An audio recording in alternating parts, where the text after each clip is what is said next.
Really good. What should I say? Recover. Speech on. Stop button and speech off. And I'm going to start with who's to my left? No. Or Lindsay? Okay. Let's do one. Lindsay got her track shoes on? Yeah. I'm ready. All right, let's get started. On to my left. Left, right. I'm Lindsay McKinney. I'm the training manager. Is Chris Sabian? Yes. Right here.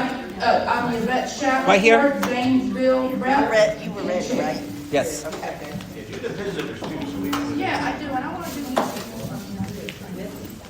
My name is Misty Hatcher, and I'm from Columbus. Jamie Moore, I'm from Columbus. Jim Lutz, Columbus. Annette Lutz, Toledo rep. Dwayne Burkholder, Toledo alternate. Cheryl Burkholder. Let me come back here, Chris. Chris Saban, Cincinnati OVRC Secretary. John Trimble, Columbus. Bob Barrett, Columbus. Debbie Garrett, Columbus. Mike Shackelford.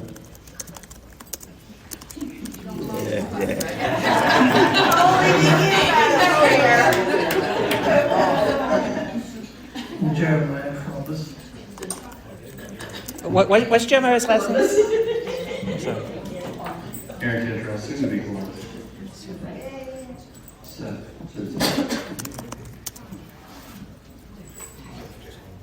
Rita Hamilton, Akron.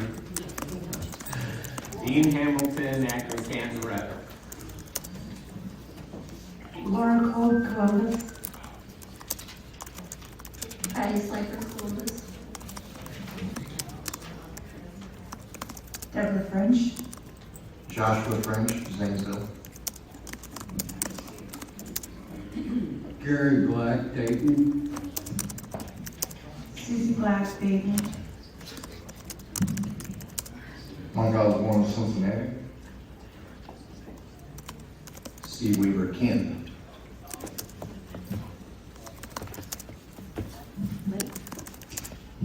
Leonard Johnson.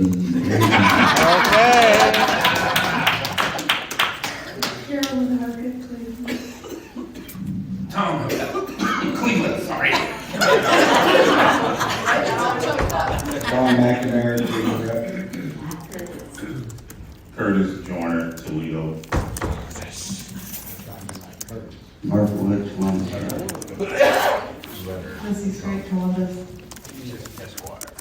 Sheila Moore, Dayton. Lisa Modena, Dayton. Miss Daisy, her driver. Johnny Hill, Columbus. Megan Russ, Cleveland.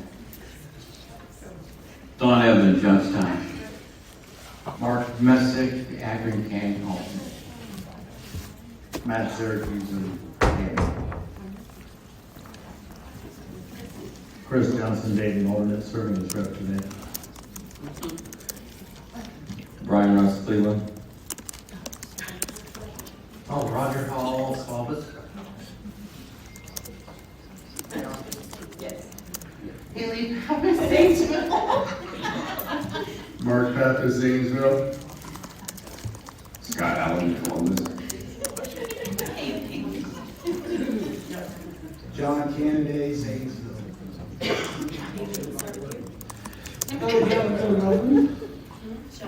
Shelby Hydro, Columbus. You guys want to say your names real quick? Hey, Trent. I like your sweater. Thank you. Jeff 437. Mm-hmm. Connie Stanley, Clear, Akron, New Hampton. Toledo, Essex. Mike Russell, Columbus. When Gino's still in bed. Terry Spearman, Brevard Town, Ohio. Malay Yusuf, Cleveland. Jen Davis, Columbus. I think down there, Aaron Weinstein and David Gasser and Nicole.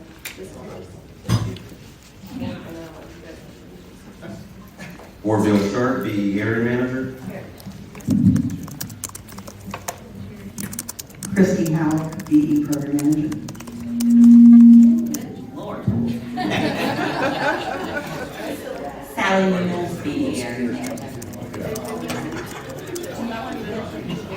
Yeah.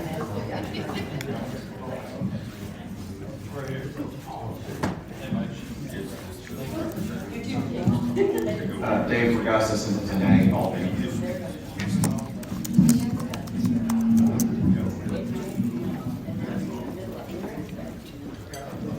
Aaron Hopkins, Akron.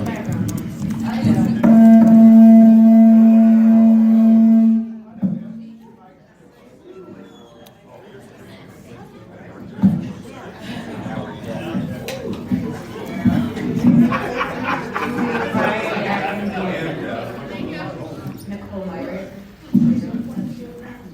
Did I miss anyone?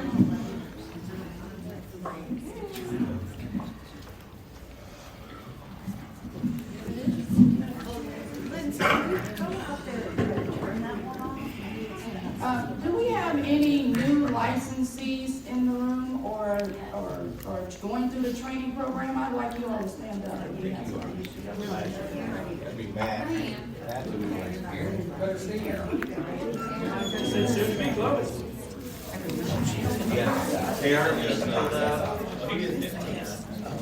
just want to recognize you and welcome to the program.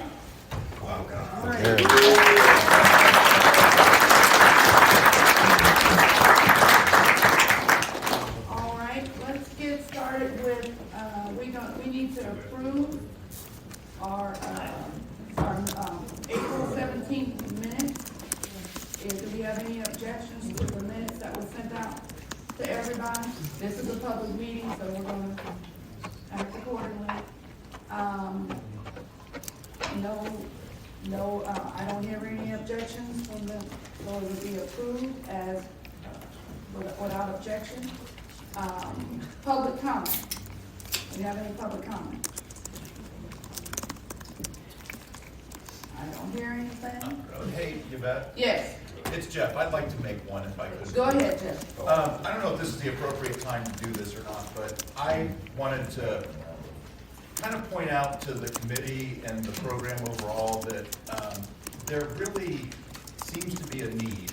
As I've seen vacancy announcements come out, site attachments come out, and I can take some of the blame for this, being in this program as long as I have. It's time to establish a floor for what constitutes a business in this program.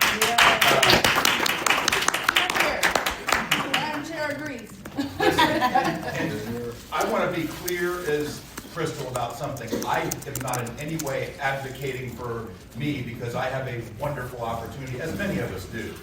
But as I see some of these things come out, I worry about especially the newer folks who don't necessarily understand what ancillary or overhead expenses they're going to encounter when they get these facilities. You know, if you have a site, as we used to call them, self-contained sites where you've got storage and you're in the building or near the building where your machines or your snack bar or whatever is, great, I'm happy for you.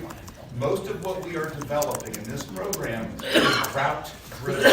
There were no vending routes 37 years ago when I came into this program, none. And, you know, we have to start thinking about this differently, or we're going to wind up with a bunch of mediocre places. We're not going to attract new and or younger people who are interested in a career. Look, you know, I'm approaching 60. I want an easier job. I'm going to keep doing the one I'm doing until I physically can't do it. But we have to decide, is this program going to create a bunch of part-time, semi-retirement jobs, or are we going to create careers for people? Because that is part of what has stifled this program, in my opinion, is when young people come out of school, if they have a visual impairment of some kind that qualifies them for this program, we need to look attractive. And right now, it's borderline. And real quick, I know I'm running late here. You're fine. When I look at the big book, and the big book, for those that don't know, is a report that comes out, sent to all operators, usually late in the fall, that gives all the facilities, names, numbers, sales, net proceeds. As I glance down that, and it goes kind of from top to bottom sales-wise, we have a lot of successful vendors in this program. There is a marked decline when the sales drop below a certain point. I think it's pretty obvious, but I'm not on the committee. These aren't decisions that I need to be making. But the committee needs to look at that big book, look at where the wages are. When Michael Colburn yesterday said that, they kind of consider $70,000 as kind of a good, look, $70,000 after service charge and the expenses of being self-employed is not a lot of money in 2026. Again, I'm not going to go into, 30 years ago, but the bottom line is, folks, we need to do something to make this program more attractive, and better for the people that are in it too, because I don't like setting people up to fail or struggle. And that's kind of what I feel like we've done, not deliberately, but inadvertently. Thank you, Madam Chair. You're welcome. You know what? Madam Chair. Yes, Madam ma'am. Chair? Go ahead. I don't have a problem with a floor, but I don't want that floor to be too low. We had several people stand up that we just recognized that just went through the training. We have a few others who went through last year. We have a few that's still waiting on jobs. This is a program for jobs. I want everyone in this room to think about their very first facility when they came in. All of us in here are pretty successful operators. We've made good careers of this, and some want to make good careers of it. What we need to have happen is to find jobs for these folks.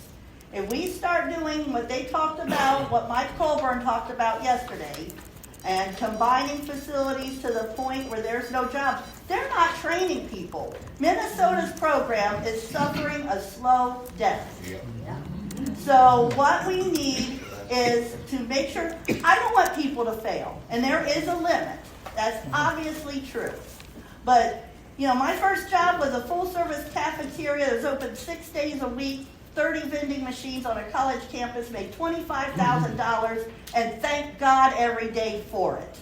I wanted to come in and I wanted to work, and I was able to build a career, and I want everybody in this room who has gone through the training or is going through the training to have that same opportunity.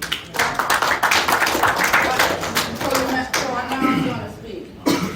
I think that we need to stop focusing on quantity and focus on quality. And I believe that speaks to, and we can do both, as what you say in that, but we also need to give a good cost of living. Rent these days and what people are paying when you go Speech to the on. grocery store. Look Speech at off. gas. Gas prices right now. You do have a vending route. What are you paying for gas? Okay, so when we are speaking on getting a job, because if the job, my very first job in this program, I wouldn't be able to pay rent at the cost of living today. The cost of living today is too high. I mean, it's high. And so we have to consider that. I think we can walk and chew gum and do both at the same time. But we do have to look at what constitutes a job. If someone has to pay a driver, they have to do all those things. We have to consider that when we are putting these bids out. Is someone going to be able to pay for storage, and all those things? So I think we can do both, and I really do. And I think that's what we should strive to as a committee, to not only get people to work, but get them a quality job where a lot of people coming in here are already been out in the workforce, besides the young people, and they have families to take care of and to support. And we need to recognize that. We need to recognize that instead of just getting them $25,000 a year job. Is that a really job in today's, today's economy? Is that a job? No. Okay. When you were on welfare, it was. Well, this is the whole thing. All of that is changing. We're trying to get people to be independent, off public assistance, off. We want people to be blind people. They deserve, blind people As a point deserve. of order, this is not an appropriate discussion. Yeah. We're in public comment. Yes, I We agree. don't rebut public comment. I agree. So, thank you all, but we'll go ahead and move on. I'm going to introduce, any other public comment, first of all? Everybody's Madam good? Chair, Yes, yes, Curtis. would it help, or is it possible when we send out these bids that we could add the current expenses attached to that? Because Let's do this, Curtis. Let's save this for our later on discussion when we open it up. Okay. And that way we can move on and not take up everybody's time. I'm going to introduce our program manager, Christy Hines.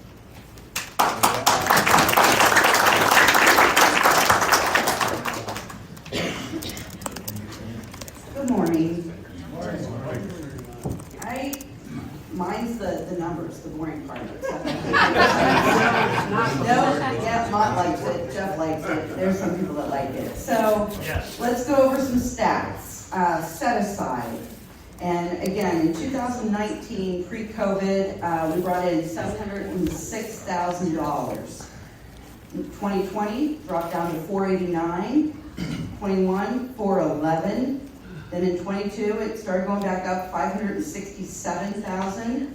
23, $702,000. 24, it was $821,000. And last year, in 2025, it was $901,000. So almost $200,000 more than what we did in 2019.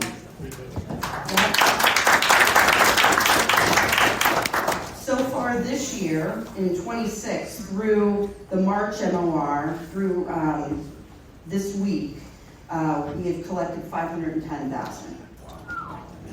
So, and then because of our program and the devastation that COVID did, you know, the director decided to earmark some money for modernization. And it originally was going to be for a 2-year period. We've extended that to 3. We are in the last period of it.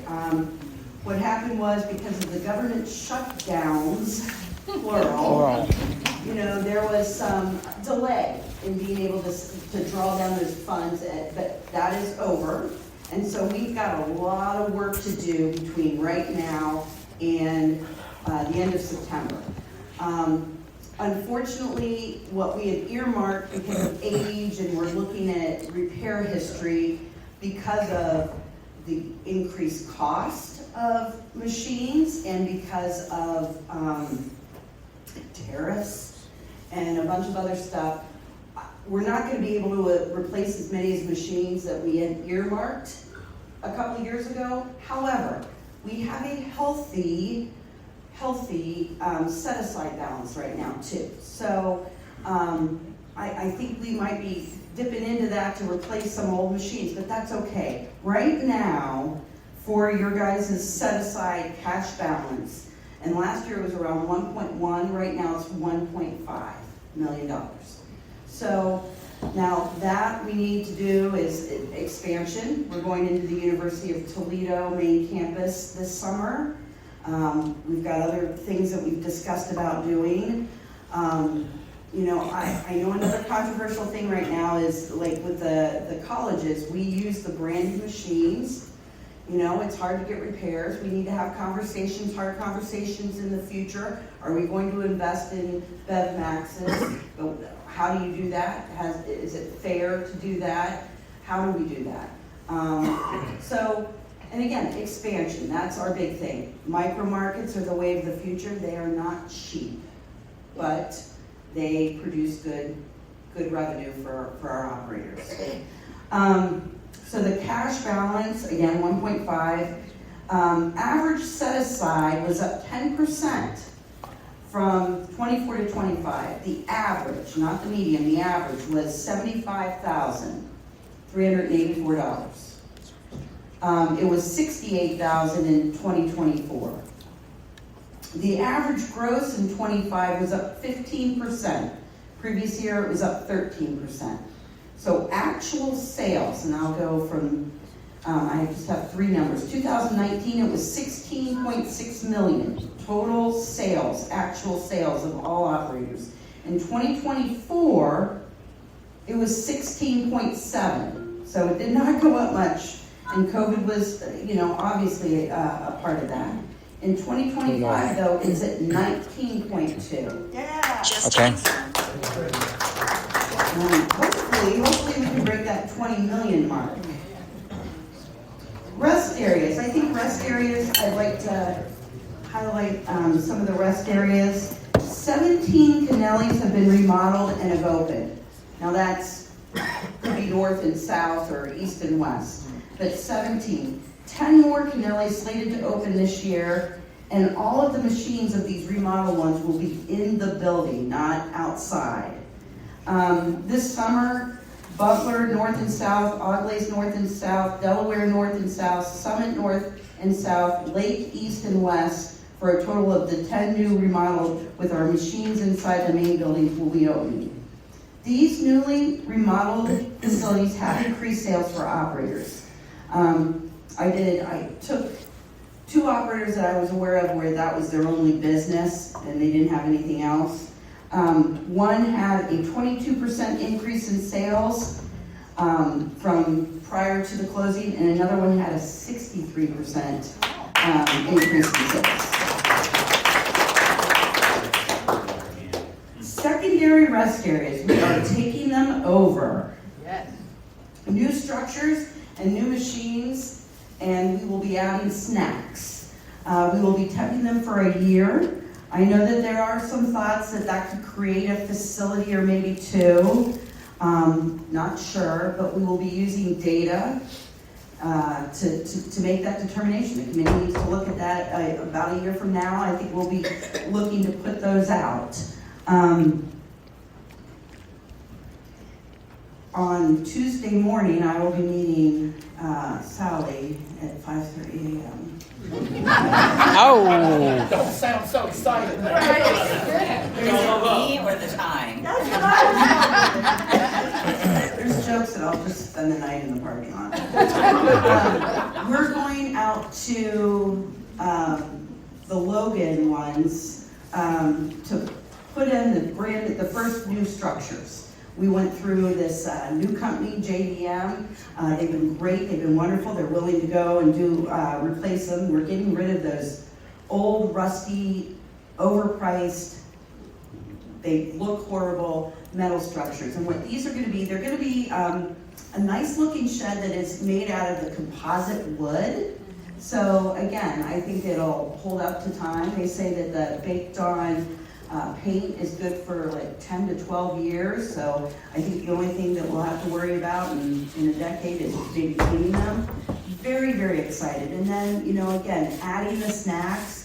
We're starting with Logan, and then we're going to go to Richland because we already run those. But then in May, we're going to be going, they want us just to show up for the first one to make sure everything goes well. And there's some coordination. We're coordinating with ODOT, we're coordinating with Schaefer. They got to remove the old structures, the electric, go back in and put the machines. There might be a couple down south where we might have to add a little bit of concrete. But very, very excited. Coke's contract ended at the end of April. However, we're working with them where they're not going to immediately pull the machines until, we can go in there with the new structures and the new machines. But they've been actually very helpful as well. And I've been taking that opportunity when I talk to them going, can you also do this issue that this person's having and this issue? And so working with them. It's a big undertaking, but it's been long in the talks, right, Annette? We've been talking about it and we're doing it. So I'm very, very excited to do this. So by the numbers, we're replacing 21 enclosures and we're purchasing 41 snack beverage machines. 7 new licensed operators in FY25, which I think is great. 2 more since October. We have 17 currently in assessment or training. We do have specific needs for the Dayton and the Toledo areas. And so Lindsay and I have already talked to the VSBI counselors, and we try to get in front of them at least on a quarterly basis to talk about the BE program. We have 4 on the bench right now, 1 temping though, but 4 on the bench, waiting for jobs. Customer service, I talk about this every year. It should be a high priority for all operators and locations. You know, while operators should have the freedom to run their business, make business choices, these choices do affect the program as a whole through reputation and the ability to market our services. The other piece of that is with the changing of the inventory, and again, we're still in discussion on how that works. You know, a lot of states, they state, like, what should the makeup of product be? And, you know, I think it's a balance. I think people should be able to try new things. And we have people that purchase items not necessarily through the main brands, but an incoming shouldn't have to be forced to take on, you know, a risk that an outgoing person chose to do. So I think that there just needs to be more discussion on that, like what is like a standard product, and it probably varies depending on the facility. Performance improvement plans, we had 4 last year, which is a high. We do not like to put people on PIPs. We never want to get there. We are thankful though for the local committees and the support. These are hard conversations. The biggest success, I want to come back next year and say, no one was on the PIP because we hate it. It's not our goal. And so whatever support, and one of the things that I'm stressing, we're all stressing now, particularly with the new people coming on, please listen to the veteran operators. You don't have to listen to me, I don't know much. Listen to veteran operators. Take that sponge of expertise, because they do, they're here to help. You know, one of the most frustrating things is when we get someone that comes into the program and they're like, I know everything, I don't need to know anything. No, you need to listen to veterans, and when we're linking you up, when we offer a job coach, mentoring, please take that up, and when you guys are doing like the informational interviews for new people, I would like you to also give that message that, you know, there's operators out here, the wealth of knowledge in this room is a better teacher than anything. So we really, that's what I'm trying to press upon people, to set them up so they don't fail. SLA priorities. As I said, UT main campus, July this year. Continue and finalize the equipment modernization. Work with the committee on expansion opportunities. Target recruit Dayton and Toledo for licensees. Work with the committee on the rules and finalize that. Right now we have 19 locations being temporarily run, but realistically that's about 8 facilities. So 8 jobs that can and should be posted in the next year. We have about 12 additional temps for secondaries if you combine the both sides. And I think that's it for me. There's a lot of data.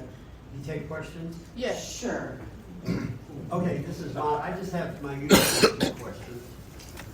Every time I come here, I always ask these 2 questions, so nobody should be surprised. The first question is, how many permanent facilities do we have right now?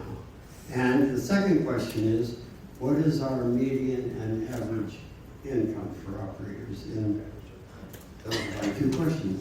Thank you.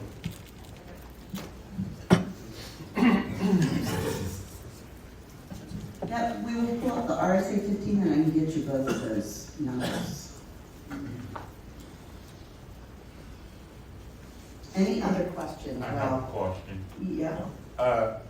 Christy, my question is, we're taking the Coke secondary rest areas back in-house, and I think you said we're going to be putting some new equipment there. Is this going to be modernization equipment, or is this going to be equipment that's going to be repurposed?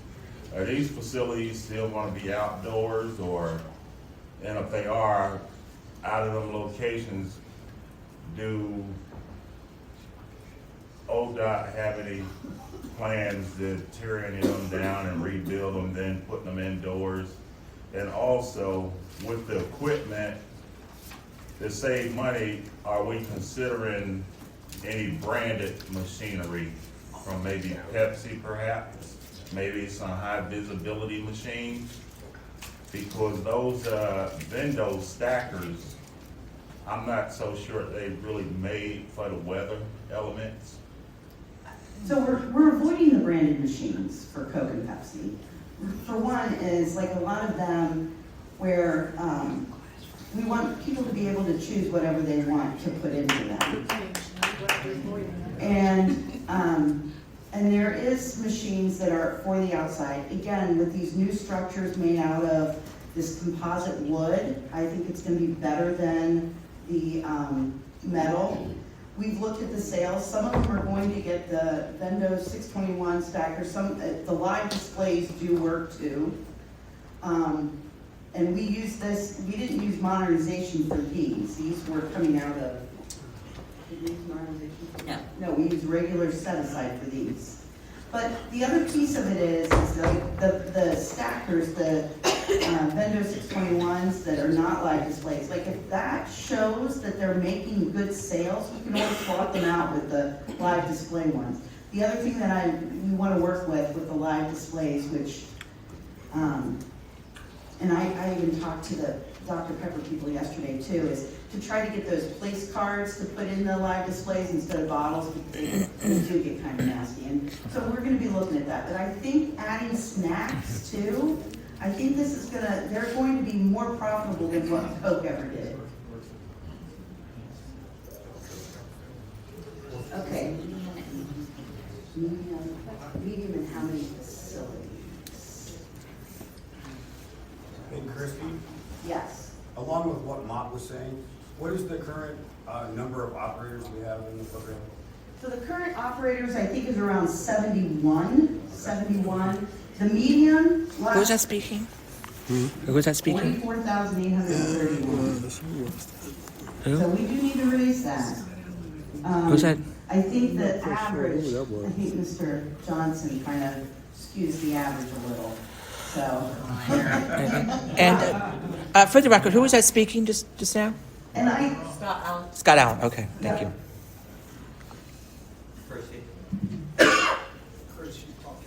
What are you wrong?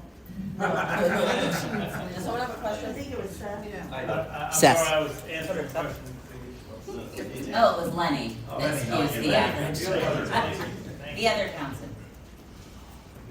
Yep. Just to put a finer point on it, as you said with Lenny's numbers, is there a way to get an average that excludes Lenny's? So that we have a better understanding of what the normal operating average.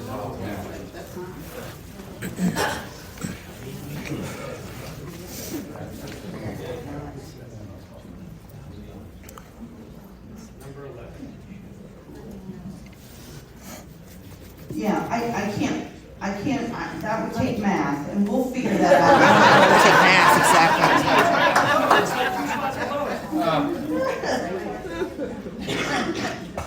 Let me keep working on this. Madam Chair? Yes, go ahead. This is Chris, alternate rotating.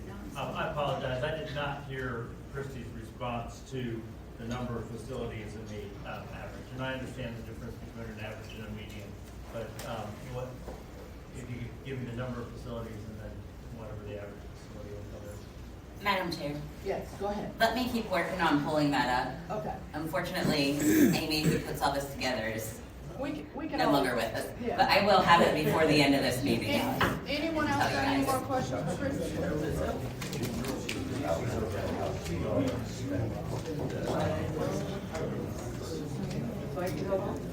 No. No. All right, no, anyone got any more questions for Christie? All right, I wanted to talk about what we are, OVRC is working on. You know, we're working on the rules. And we're a little stuck on Rule 5, trying to figure out our inventory, because the Bureau wants to get out of the business of doing inventory. And, I mean, not doing inventory, but, yeah, they wanna be in compliance with the tax, that's what Chrissy just said. And so we have to figure out, how we wanna go about our transitions. And that, I'm gonna let you get up and speak on this a little bit to clarify some things.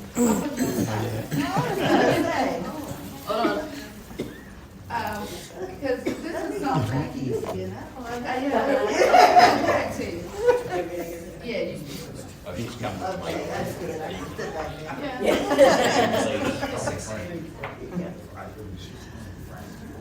Okay, this is what's going on with the inventory. We've been doing it the same way for a very long time. We can no longer do our inventory the way that we currently do. When Christy referred to the TAC, that is a Technical Assistance Circular, which is a lot of fancy words for RSA giving us their opinion on something. And what they, first of all, and the big issue is that we can no longer, or never actually should have ever been, use set aside or match money to buy inventory. We can if it's a brand new facility. VR can do it for a brand new operator. We can even do it, VR can for some operators going into other locations. But the typical paying back of inventory, buying inventory from an outgoing operator for an incoming operator can no longer happen using those resources. So we've been trying to work out a way to get all of that squared away. There is some differing opinions, I will say, on what we can do as far as money. We've kicked around so many different things, like having everybody pay back their inventory to make a resource for funds. Forgiving all the inventory, it's gone both ways. Forgiving all the current initial inventories and starting everybody at zeros. The big issues are making sure when an outgoing operator leaves that they are paid for what they leave behind, and making sure that when a new operator comes in that they're not stuck with a whole bunch of stuff that they won't be able to sell. So we're trying to right size initial inventories and trying to find a way to get it paid for and working that out. Thank you. And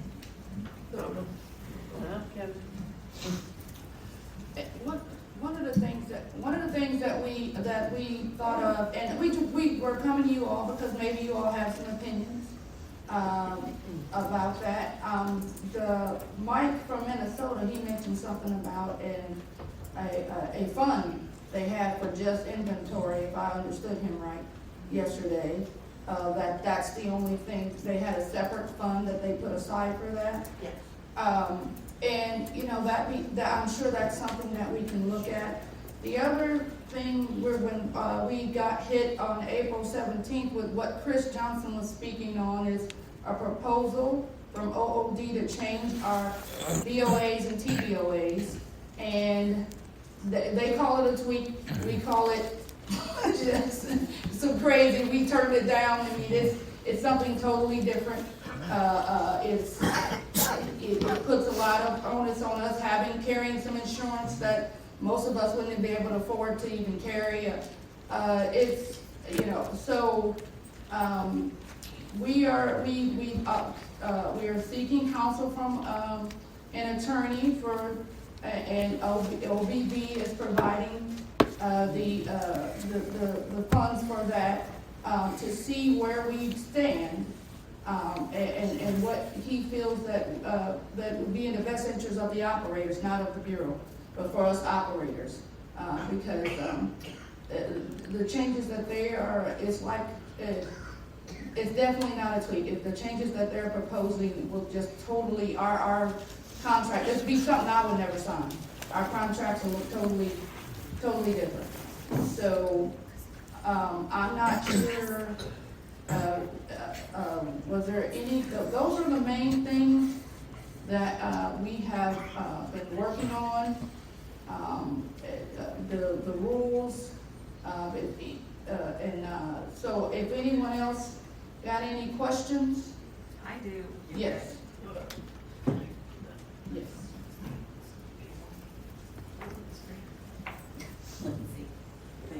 Yvette, I would like to know, what is our designation beyond being self-employed? When I talked to that lawyer at the last OVRC, he said we were contractors for OOD, self-employed contractors for OOD. And we're working in a facility that is under the BEP, Randolph-Shepard. That had never been told to me when I joined back in 2019. All I was told was that you're self-employed. Do what you want to do, it's your business. I would feel more comfortable if I knew exactly what we are. Are we contractors for OOD? I wouldn't put it that way. Well, I Contract whatever with the legal OOD. term is, that's all I need. Okay. Madam Chair, Yes, Chris, go ahead. Chris Johnson, I'd like to speak to the question Go if ahead. I may. The fact is that in our relationship with the Business Enterprise Program, we are under the Randolph-Shepard Act, the state licensing agency For which Christie is the program manager for Business Enterprise Program, creates contracts with various grantors in various locations, including your post office, Sabrina. Or in your case, I don't know if you're operating under a permit, but that essentially an agreement. 20-year-old permit. Okay, an agreement between the state licensing agency and that particular facility was created. They have an agreement to provide service. You essentially become a subcontractor. For being under the provisions of that agreement, you are subcontracting through OOD to provide the service. To the U.S. To the post office. To the post office. And that's true for all of us. We're essentially subcontractors if you look at it from a legal standpoint. All of us are subcontractors. Any subcontractor. The mason who does the driveway because you had a big remodel done on your house is a subcontractor for the general contractor. So it's the same kind of relationship. And from a legal standpoint, we are all self-employed, subcontractors is a more specific term. I pass. Well, one other question. Why don't we have badges that identify us as subcontractors? Because the last problems that I dealt with in my post office, I was put into the heat as the regular employee. And I kept telling them, no, I'm not a part of this, I've never been employed here. But because I only had a badge that said USPS, there she is, let's press her down, let's get the dog sniffing dog down. We need to have something to show that we're either a part of the BEP or we're a subcontractor when you get into a site that is volatile, like the one that I'm in. Where things go wrong. That's a post office situation. Most state buildings, if they require a badge, Most state buildings, if they require a badge, designate that you're a contractor. Most state buildings do. Yeah, let me jump in. Well, that's USPS. That you're right, is not with. Let me jump in as well. By IRS standards, all of us got our own business name. We're independent businesses. And we subcontract or we contract with the state. The agency is they contract with the grantors, and we contract with the state. And again, Sabrina, I think that the situation that you were put in, special circumstances that we've never, pretty much had to deal with. But now that we've had to, we have to move forward and see what we can do. I think our badges and our badges gives us access to their buildings. So I don't think, us getting a badge, and most of our, badges do basically, it's saying that you're a subcontractor. You're not employed because at DSCC, You don't get an employee badge, you get a badge basically stating that you're a contractor. It's different than what the badges that the employees get. So, but as far as these proposals, we have to, I think we're trying to do the rules first and then attack that piece, but we're, trying to, give the lawyer time to look over this, and we presented him with some concerns that we have.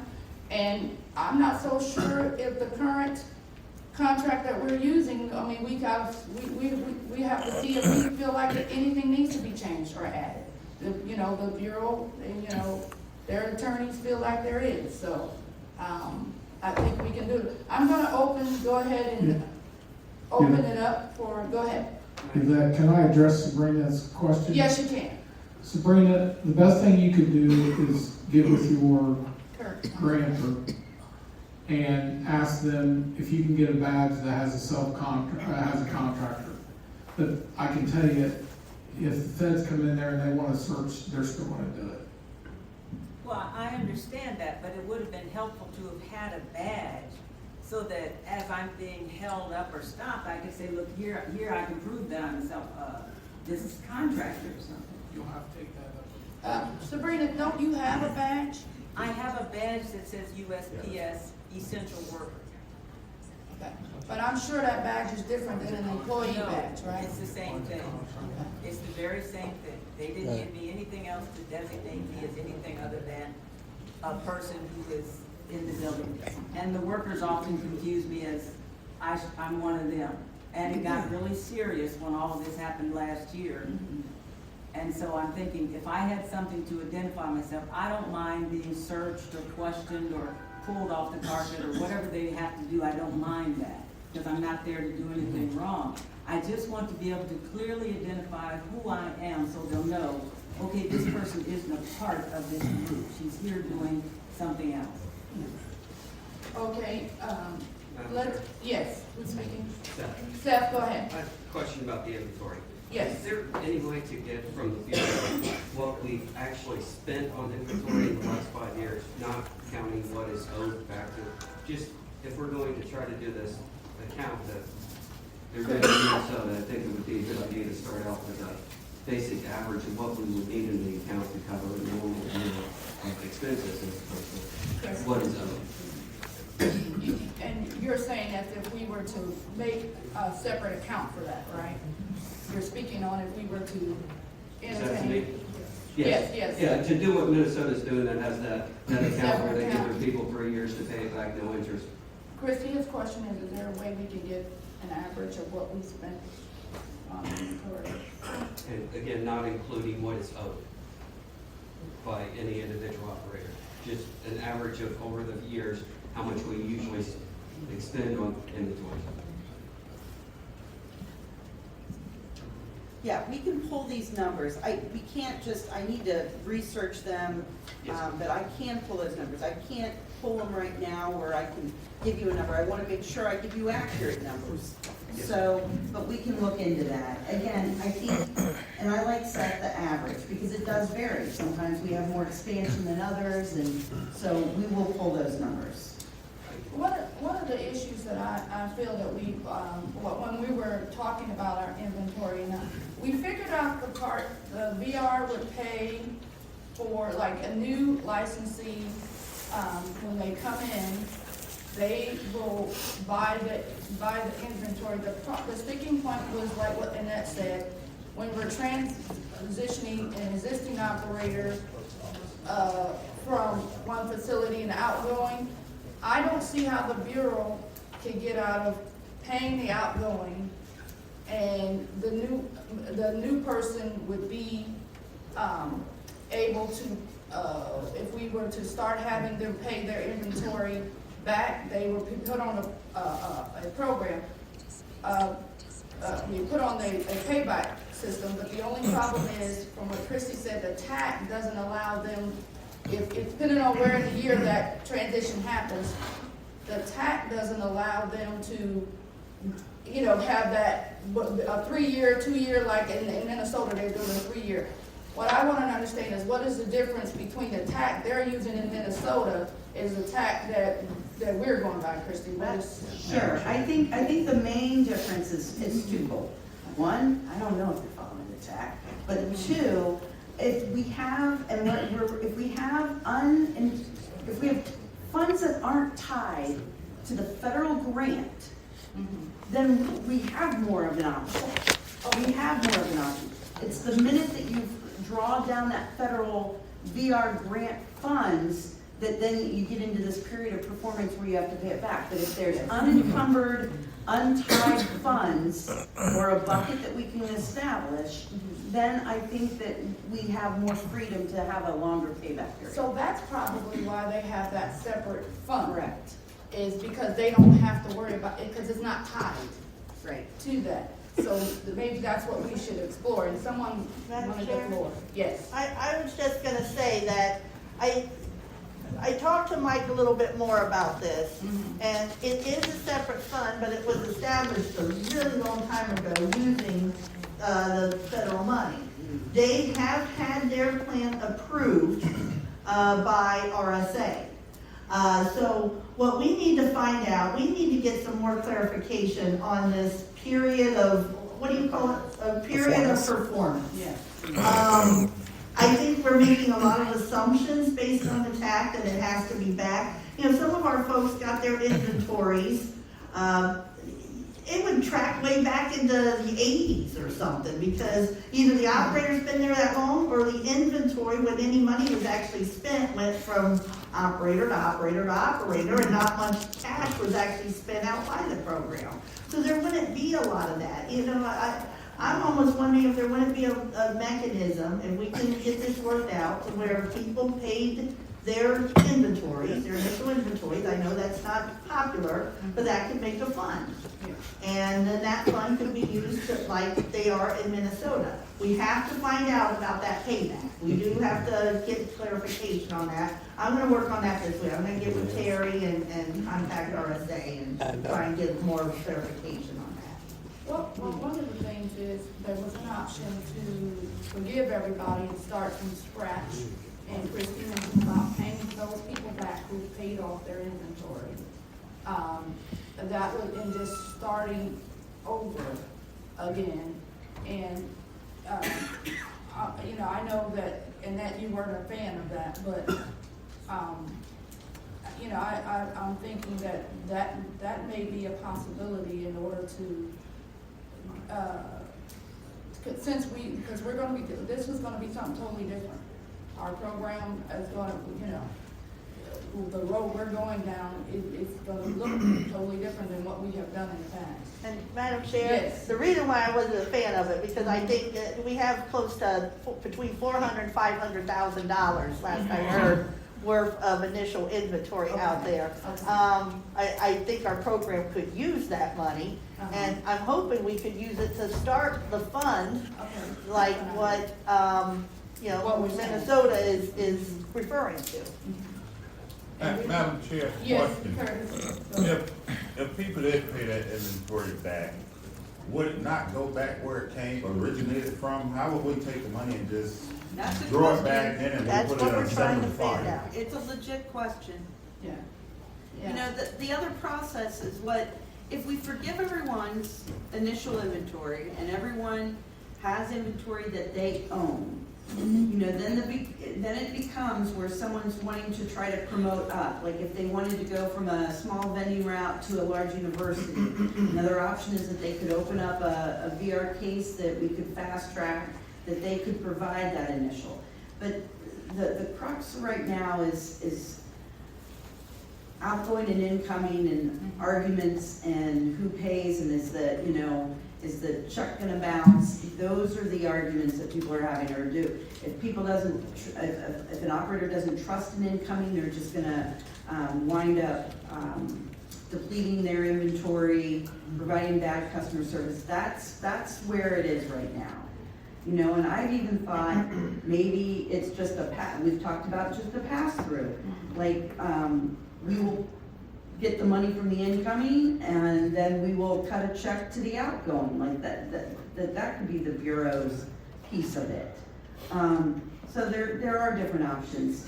Again, I do think, Annette's on the right page, call Terry, see what ours say, their instruction, it's not always very clear. And Madam Chair? Yes, go ahead, Curtis.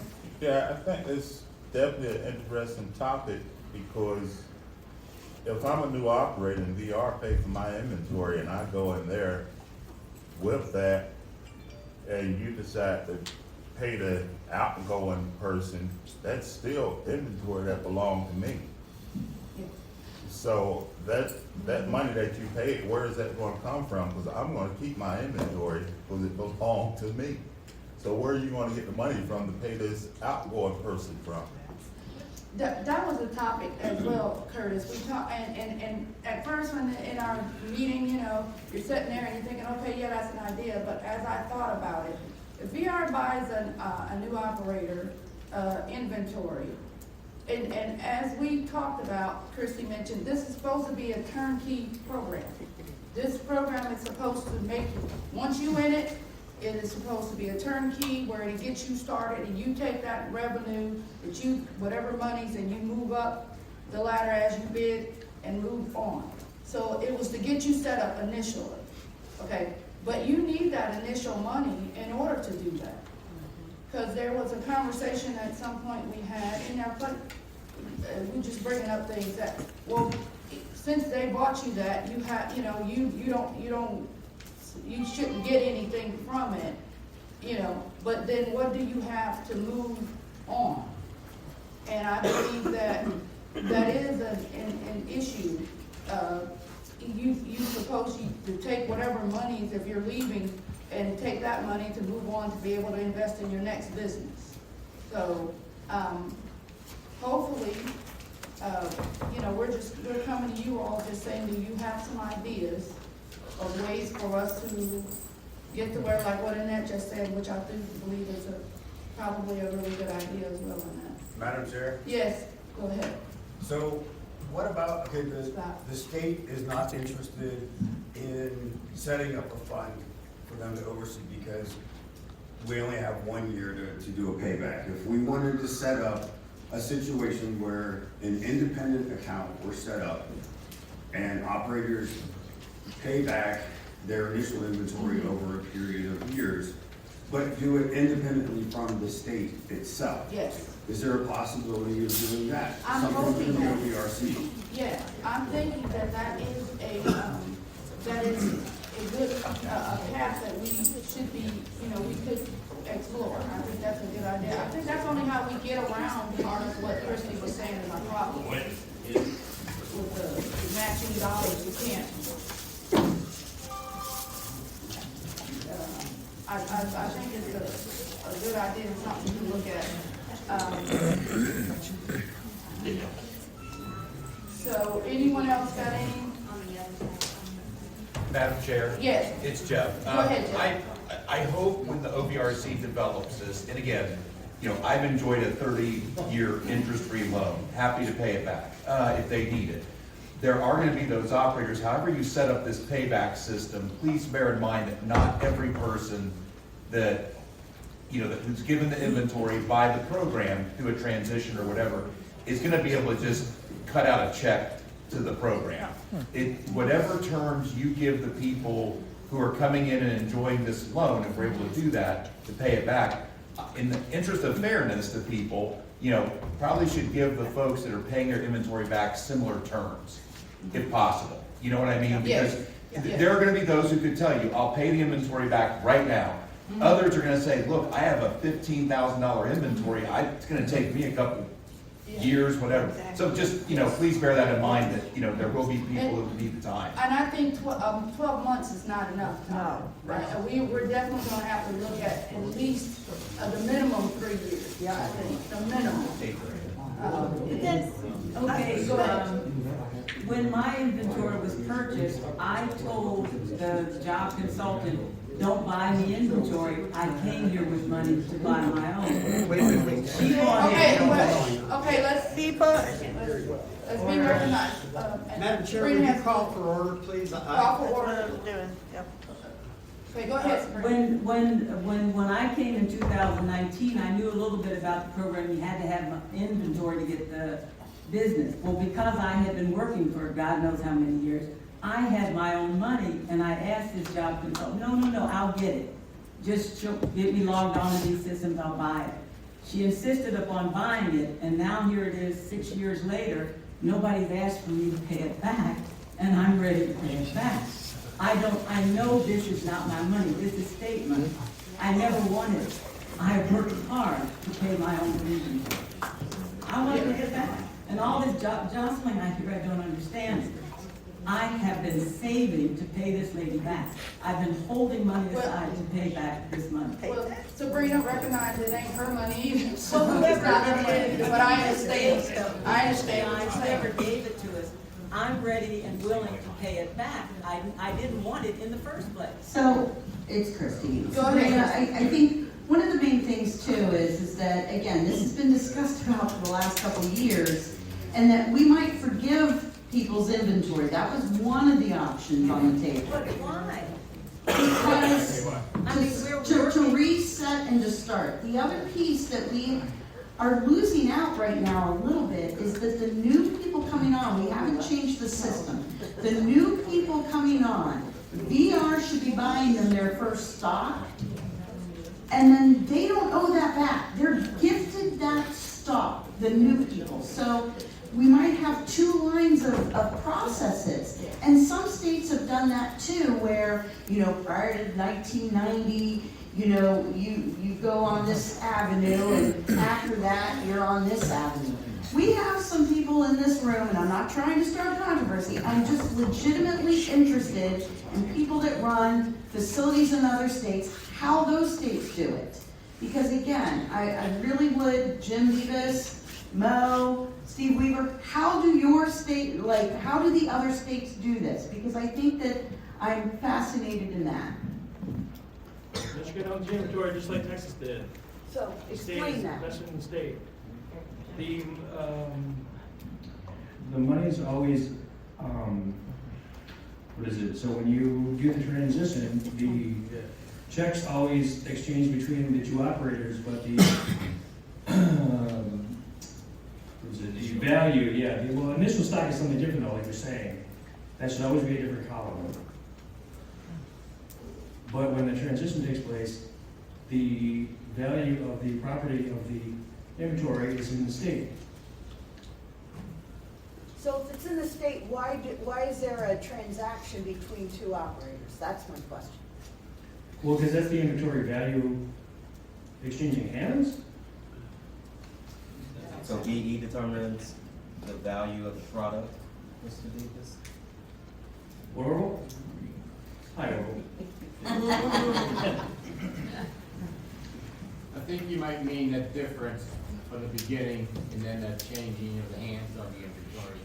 That difference probably goes to the owner of the inventory, not the state. Well, the problem is if VR bought your initial inventory and not the Bureau, do you have to pay that back? That's the only example that you Yeah. don't have to pay back. Because it's a CFR. Yeah, so that is something, so those are all the issues and entanglement in this that we're trying to work through. Because if the Bureau didn't buy the inventory and your VR counselor bought your inventory, you should be able to take, get your money and move it on to your next business. So, those are some of the little walls we're running into, and trying to make sure, and also continuing to be mindful that not everybody has the money to, like Jeff said, just write a check for it. Some of us do, some of us don't. So in Texas, it was a 48 to 60 month, 2% a month loan. That's what we did. So there was an interest on the loan, Jim? No. What's the 2%? Well, yeah, 2% times, well, I guess 2% times 48 is, so it's 48 to 60 months, which is what, 45 years? But if You that pay sounds 2% like of your interest. inventory back. Oh, you only have to pay a portion of it. Okay. Each month. Yes. And that was built into your set-aside payment, that you couldn't get out of your monthly report without paying that 2%. So it was built into the system.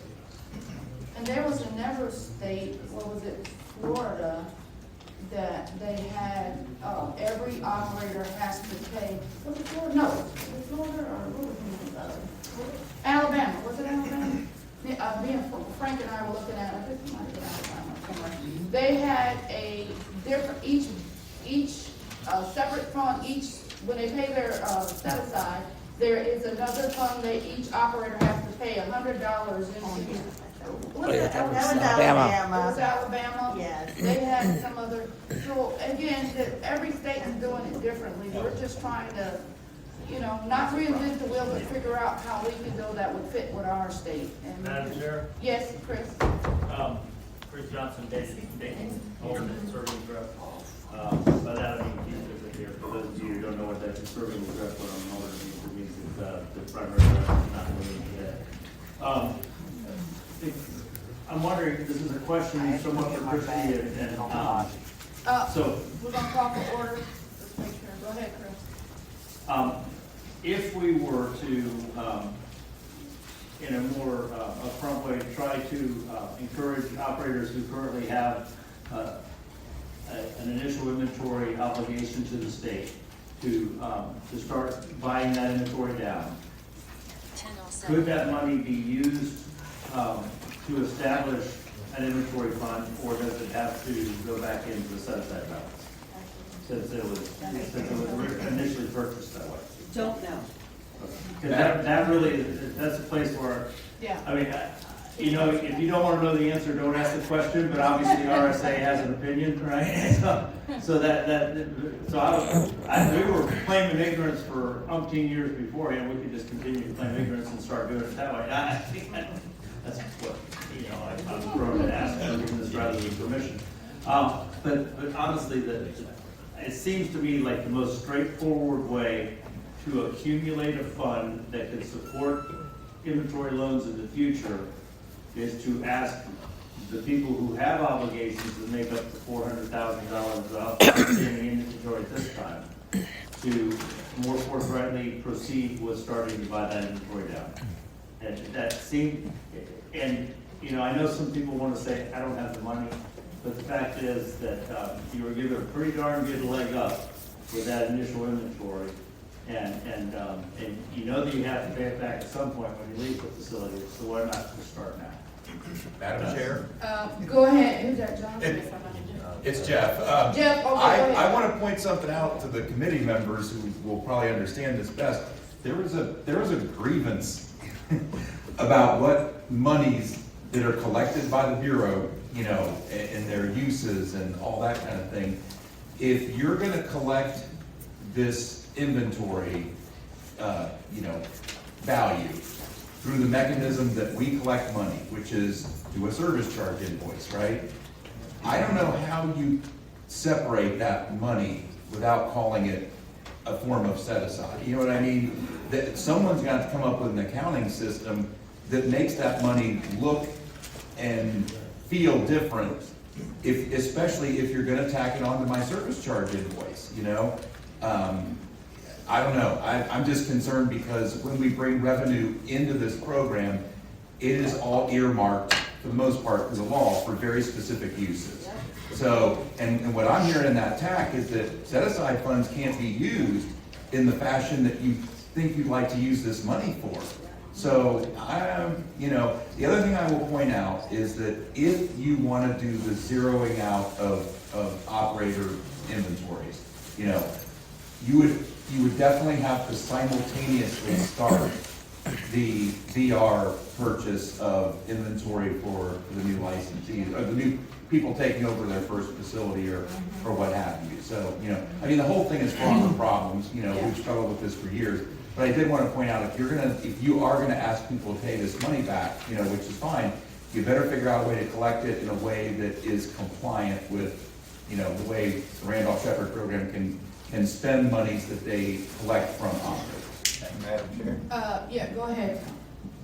Me? Yeah. Oh, Go ahead. I would like to point out another little issue with initial inventory. I don't need it. You do, order. John has the floor. All right. We got like a facility that makes $8,000 a month, was bought $20,000 worth of opening inventory. If you're doing $8,000 a month worth of sales, your cost of goods should be around $4,000. So 20,000, that's 5 months worth of inventory before they ever have to buy anything. That's way too much. We should set a limit that the opening inventory shouldn't be more than 75% of a month's sales. Because after they've had 2 or 3 weeks, they should start buying and replacing the own inventory to have the business running. Madam Chair? And now, hold on, I'm not done yet. I'm sorry. And one other, and also, that person that ran 5 months without reporting any cost of goods was paying a ton more service charge because they didn't have any cost of goods. And then after, then they started having everything, and now they have this huge inventory bill on. It was all gravy for the first 5 months, but the end result was bad. And this was done to a brand-new operator on their first facility.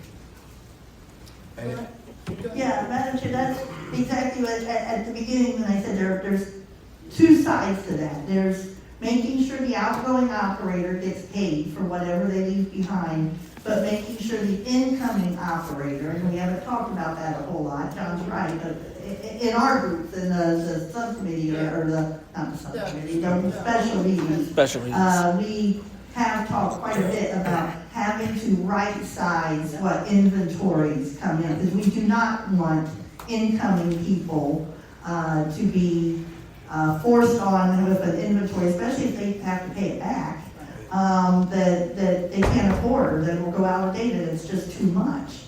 It needs to be appropriate for the facility. So yes, we are looking into that. That's definitely something that's been discussed. Madam Chair. Yes, that's, Yeah. go ahead, sir.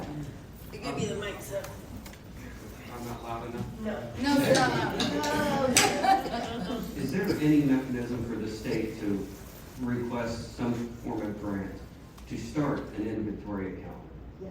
That we can then just zero out what's owed now and just start on the new inventory account that has like Minnesota's doing, the set payback for inventory coming in that doesn't come with set aside, and then all of this is unnecessary. It's not a set aside loan. So you're saying that some grant that we could use to get our funds Like started? a grant for $500,000 that comes in, goes into an account that is strictly for inventory. There's no drawdown, there's no match to it. We spend out of it, operators pay back into it, paying their inventory back over a 1-2 year period with no interest. It's not a money-making endeavor, it's just a way to get inventory out to the people that the Bureau is required to do. So, I mean, they still have to supply it, it's just now a matter of how do we pay for it. So is that something that can be looked into, a grant from the state to start an account? Answer that first. Kristen? Again, money's tight, and things are earmarked, and we've got other programs like PCA and ILOB that, you know, there's certain restrictions. There's, you know, we've been using this, the DUI fund, which, again, is dwindling down for a number of reasons, and there's a lot of programs that are after that. I don't know, I can ask, I can definitely ask, but there's not just pots of money laying around, that's the honest answer, so. Well, I think if that's a possibility, Seth, you're speaking to basically zeroing out and starting over again. But we still would have to have a way of tracking it and ensuring that, you know, there's lots of pieces to that. Even if we was able to do that, it would be what to do with someone that's VR is buying it, what, you know. So it has to be tracked, and then whoever's paying it back, that would have to probably done separately from even OBG. We'd have to figure that whole thing out. How would they pay it? What would they pay it? What platform, you know? Anything else on this topic? We're gonna go ahead. Julie has her hand. Yeah, go ahead, Julie. Do a new door prize. Okay. I guess. I think I have a big enough mouth. The Bureau is not our parent. Therefore, like, when I went out for a year, my closing cash stayed where it belonged until I came back and I used that for my inventory. Have order. In other words, we need money for management skills so that we don't not keep our facility filled and working, and then we spend all our inventory money because our stuff isn't filled, and then we go and stack and whine and say, don't you dare put me on a pill. This doesn't make sense to me. You know, we need to take responsibility for, if you leave a facility, you should have your closing cash as your startup. That way, that's what I did, and it worked beautifully. I didn't know why you did the Bureau. Well, it's not their responsibility. Well, I'll say this to that, Julie, and we're back a little, where our training is not where it should be. And a lot of people don't get to learn how to manage money, unfortunately, until they're into the program. And having to deal with some of the things. And we came from a different type of training. And Julie, when we came through the program, well, our new licensees and new people in the program that has not been able, does not have that same background. They're not being trained like that and set down and knowing how to manage and do all those things. And some of our facilities, you know, some people got to pay for stores, you know, so I'm not going to assume that someone's just mismanaging their money. Maybe, you know, we do have that, but I'm not going to say that's for everybody's situation. You know, with the cost of everything, you know, I'm sure it's tight, especially with our smaller facilities. I'm just saying that the Bureau has the right to, if you're not keeping your machines clean, filled, and working, they have the right to come in and say something about it.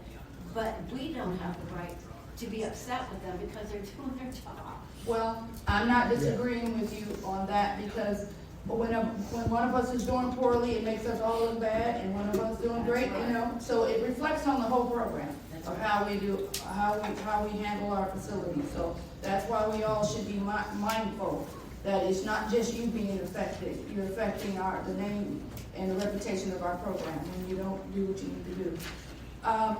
We're going to have Annette do another door prize, and then we're going to take a break. How long will it? When are you doing the number? All right, I got two different ones, $25 each, cash prizes. It may have died, but I have a big mouth too. The first one, Lisa Paget. And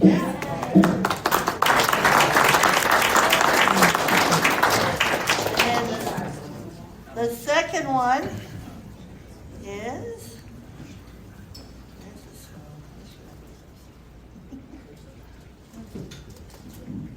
John McNamara.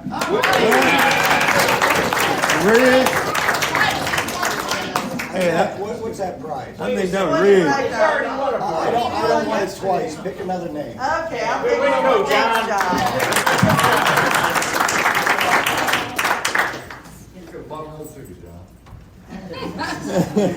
I should have put the 25. Wayne Burkholder. All right.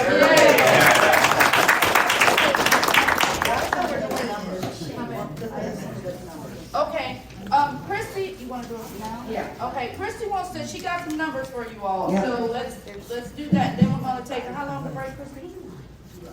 People need to check out, right? So 15 minutes, yeah. Okay. So we have 93 facilities, 985 sites, 2874 pieces of equipment, 71 assigned operators. The average, I think without Lenny Johnson, is 44,772. And again, we will look up what Seth asked for on the initial inventory the last couple of years.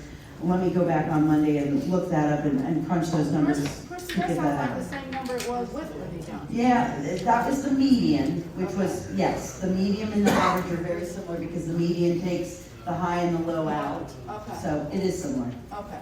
Okay. Madam Chair. Yes, Did Seth, go I hear ahead. that correctly, 980 sites? So I'm assuming that's just an individual facility that has 10 sites in it. Those sites are counted separately also? There are 985 sites that make up 93 facilities. Okay, so we don't, I'm sorry to keep, so we don't have a separation between a facility and what is right now a site that is being. Yeah, it's 91 facilities. 91 permanent facilities? Yes, permanent facilities.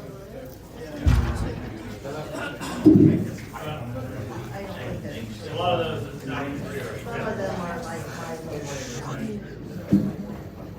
Wow. I'm sorry, Chris, I'm sorry, Chris Johnson. Order, guys. What did you say, Chris? Madam Chair? Yes, go I ahead. just wanted to point out that of that 93, it was stated earlier that there are approximately 20 temporary facilities. Yes. So those are, and some of those will be determined are not viable facilities that need to go out of site tap. So in terms of helping people kind of get a perspective of how many potential jobs there are, the number's probably someplace in the middle between the 71 and the 93. Yes. And we're still, there is some opportunity for growth as well. There is some, things that Christie is going to look into going after. I mean, we got a lot of things that we still have not tapped into, and we'll talk about that more. We're gonna take a 15-minute break. Is Lisa Patchett here? No. Okay. So you wanna? Let me grab one more name then. Okay, she's gonna grab one more name. Listen up. Must be President Wynn. I don't do this. Mark Pappas. Mark Pappas. All right, what time do we got? It is 10:22 by my watch. Okay, let's be back in 15 minutes, guys. Speech on. Search. Page 1. Search. Page. Search. Talk. Phone. Music. Double tap to open. Rec app switch. Rec up. Rec up. Active. Rec up. Stop. Button. And speech off. Area. So we did not have any nominations for the Cleveland area or the Akron-Canton area. But we do have the ballots for Toledo and Cincinnati. Okay, so here you go. Do I need the mic? Can everyone- Speech on. Stop. Record. Button. And illustrate. Record. Button. And illustrate. Stop. Button. An illustration of a red circle and a gray. Stop. Button. An illustration of a red circle and a gray circle. All right. Swipe up or down. Speech off. Cincinnati, I've got the electronic ballots first. I have Frank Bergassa, another Frank, two Frank, a third Frank, and a fourth Frank. And then for the mail ballots. Way to make it suspenseful. Yeah. Yeah, exactly. Sure. I got a feeling Frank's going.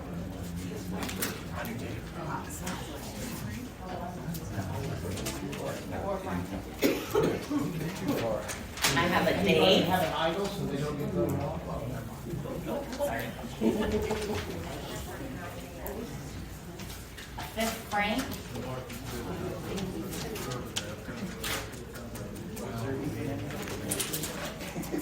Six for Frank.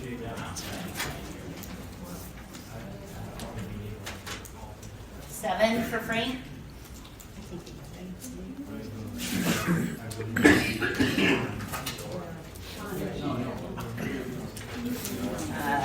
8 for Frank. There's about 6.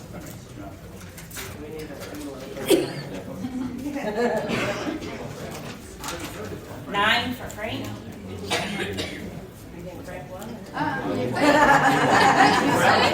Maybe. Yeah? And 10 for Frank. So Frank will be the 10 to 1. rep and Dave will be the alternate. Okay. And then for Toledo, our electronic ballots. Were there any other candidates that received at least Is a there gonna single be vote an per alternate census? in that? Dave. Dave got one vote. Yes, so he's the alternate and Frank will be the rep.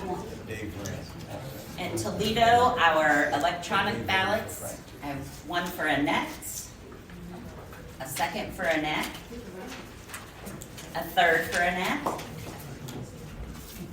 and now to our mailed ballots.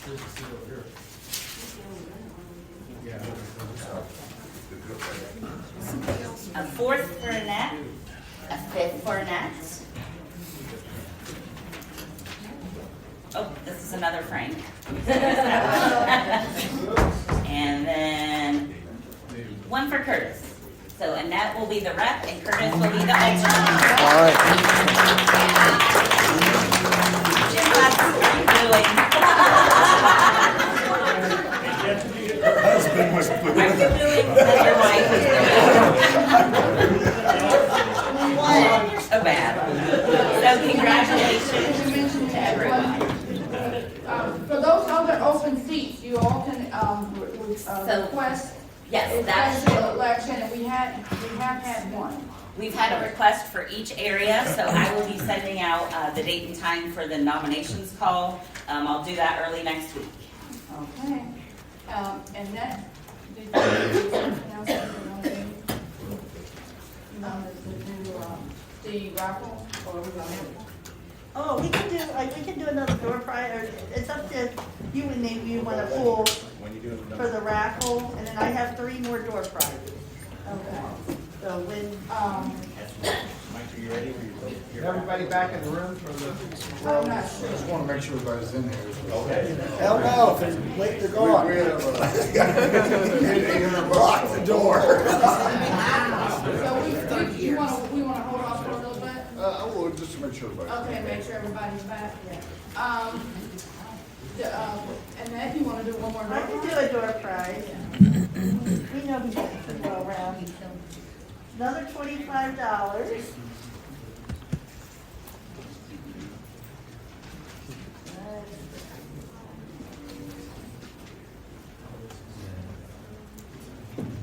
Karen Lemaster.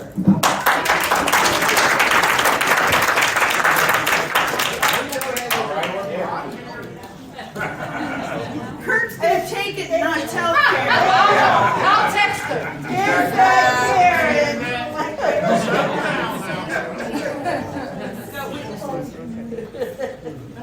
They're attached to the crate, so they don't come off. Here you go, Kurt. Here, I'll take it over to them. Okay. Let me see what you got. But I charge tax for this.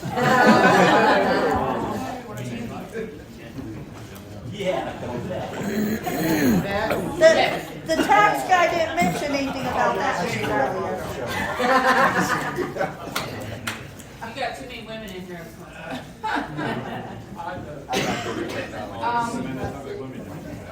We're going to get into a little bit of discussion over the proposals of the BOAs and the TBOAs. I'm waiting till Mott comes back. We don't want to read the whole thing. We just want to read some of the highlights from it. I think Frank put out something to the Cincinnati folks that actually captured really the highlights. So you all know what we're talking about. It hasn't been put out to all the operators yet, the proposed changes. So I feel like we need to read some of it at least. It's a long document, but at least take the highlights so you know what raised the committee's, concerns. Chris, you said you don't have anything. I do not have it with me now. Okay. I got it on my phone here. I told my husband to bring my computer in here. Hey, Madam Chair? Yes. Can you tell us why, before we hear it, why, obviously the Bureau, is there a reason for the changes specifically? Is it something legal wants? Well, this is what the committee was told, Jeff. We weren't involved and we didn't even know that they were drafting anything. We were told that they were updating state contracts and this was just one of the last ones and they wanted to tweak it. And trust me, it's not a tweak. and tweak the contract and, you know, get it more in line with their contracts that they have. So, with other contractors. And, when you all, look at this and read it, the insurance piece of it is a concern, really, and then there was a couple of other things like Annette was talking. It was something about, what was that, Annette? There were a couple other ones. There was the expiration date. This form actually does expire, the draft that they did, and some of the wording was it can be renewed at the sole discretion of the SBI. I believe that's our contract. Yeah. Yeah. And the other one was, some of the auditing and record keeping, provisions they put in this. And there was one other thing. Like the insurance, you would have to carry commercial insurance on your vehicle. And prove that you know, you have, that was, one piece of it. One of them was, and I hate, that's why I wanted read. Insuring the staff. The staff would be, so if VE, is at one of your facilities and they were to slip and fall, you have to have insurance to cover it. Yep. That's why I want this. So Yep. I apologize, I'm not prepared, but I do have it on my. Madam Chair? Yes. Were you looking for the? Yes, do you have somebody to come on? I have Frank's email. Yes, that is helpful, Dave. perfect. Thank you, Dave. Yes, Dave, can you read that? Because Frank really encaptured all of it. Well, he pasted the email. Do you want me to read the I whole do. thing? Yes. The whole email? Well, it has the highlights and you can skip around. Well, he didn't highlight anything. He Yeah. pasted the whole. The whole contract in there. proposed agreement. But then you can kind of jump around and read the highlights. Madam Chair, Yeah. didn't Frank have one where he kind of summarized? I thought it was an email. Well, his email, he just said what it was. I mean, I could read his email. Yeah, go ahead. I'm gonna look for it, but I thought it was one that. So this was Frank's email to the committee people, all the superintendent people and the committee. The Ohio Business Enterprise Program sent the committee a brand new proposed bureau operator agreement. It adds several requirements that were never in our current agreements, especially expensive new insurance that names the state as an additional insurer, plus strict equipment rules, long audit requirements, and other changes that will affect every operator's income and daily work. For your convenience, the draft BOA and draft temporary BOA agreement are both pasted below and attached. The committee will be discussing this at the upcoming Friday's meeting. Please read it tonight or tomorrow. If you see problems, reply to me with your concerns, call in to give public comment, or email your comments directly to the committee chair.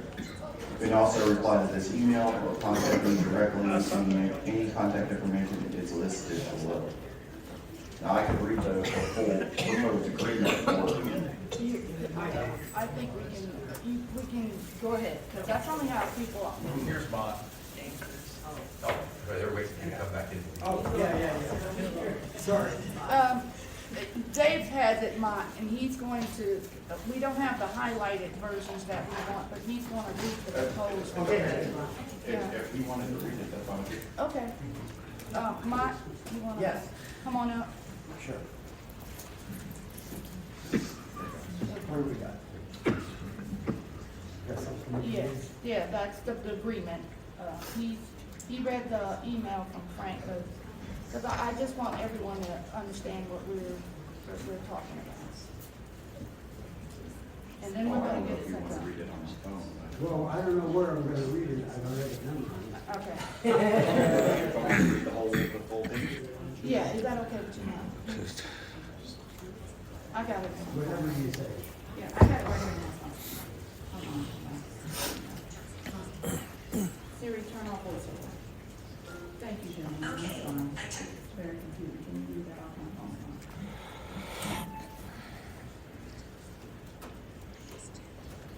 I should have brought my computer on. It's not. I'm trying to find it. Okay, it's just urgent, okay. Now, he read that first part. Oh, He read okay, that well, first all part, right, get down to okay, the agreement. all right.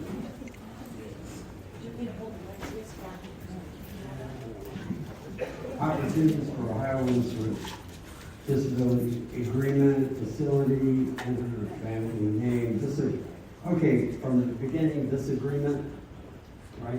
Yeah. This agreement is made between the Ohioans with Disabilities Agency, hereafter OOD, enter operator name, blah, blah, blah. The facility is located and the address. Okay, in consideration of the mutual promises, covenants, and agreements sent forth herein, the parties hereto agree as follows. Article 1, time of performance.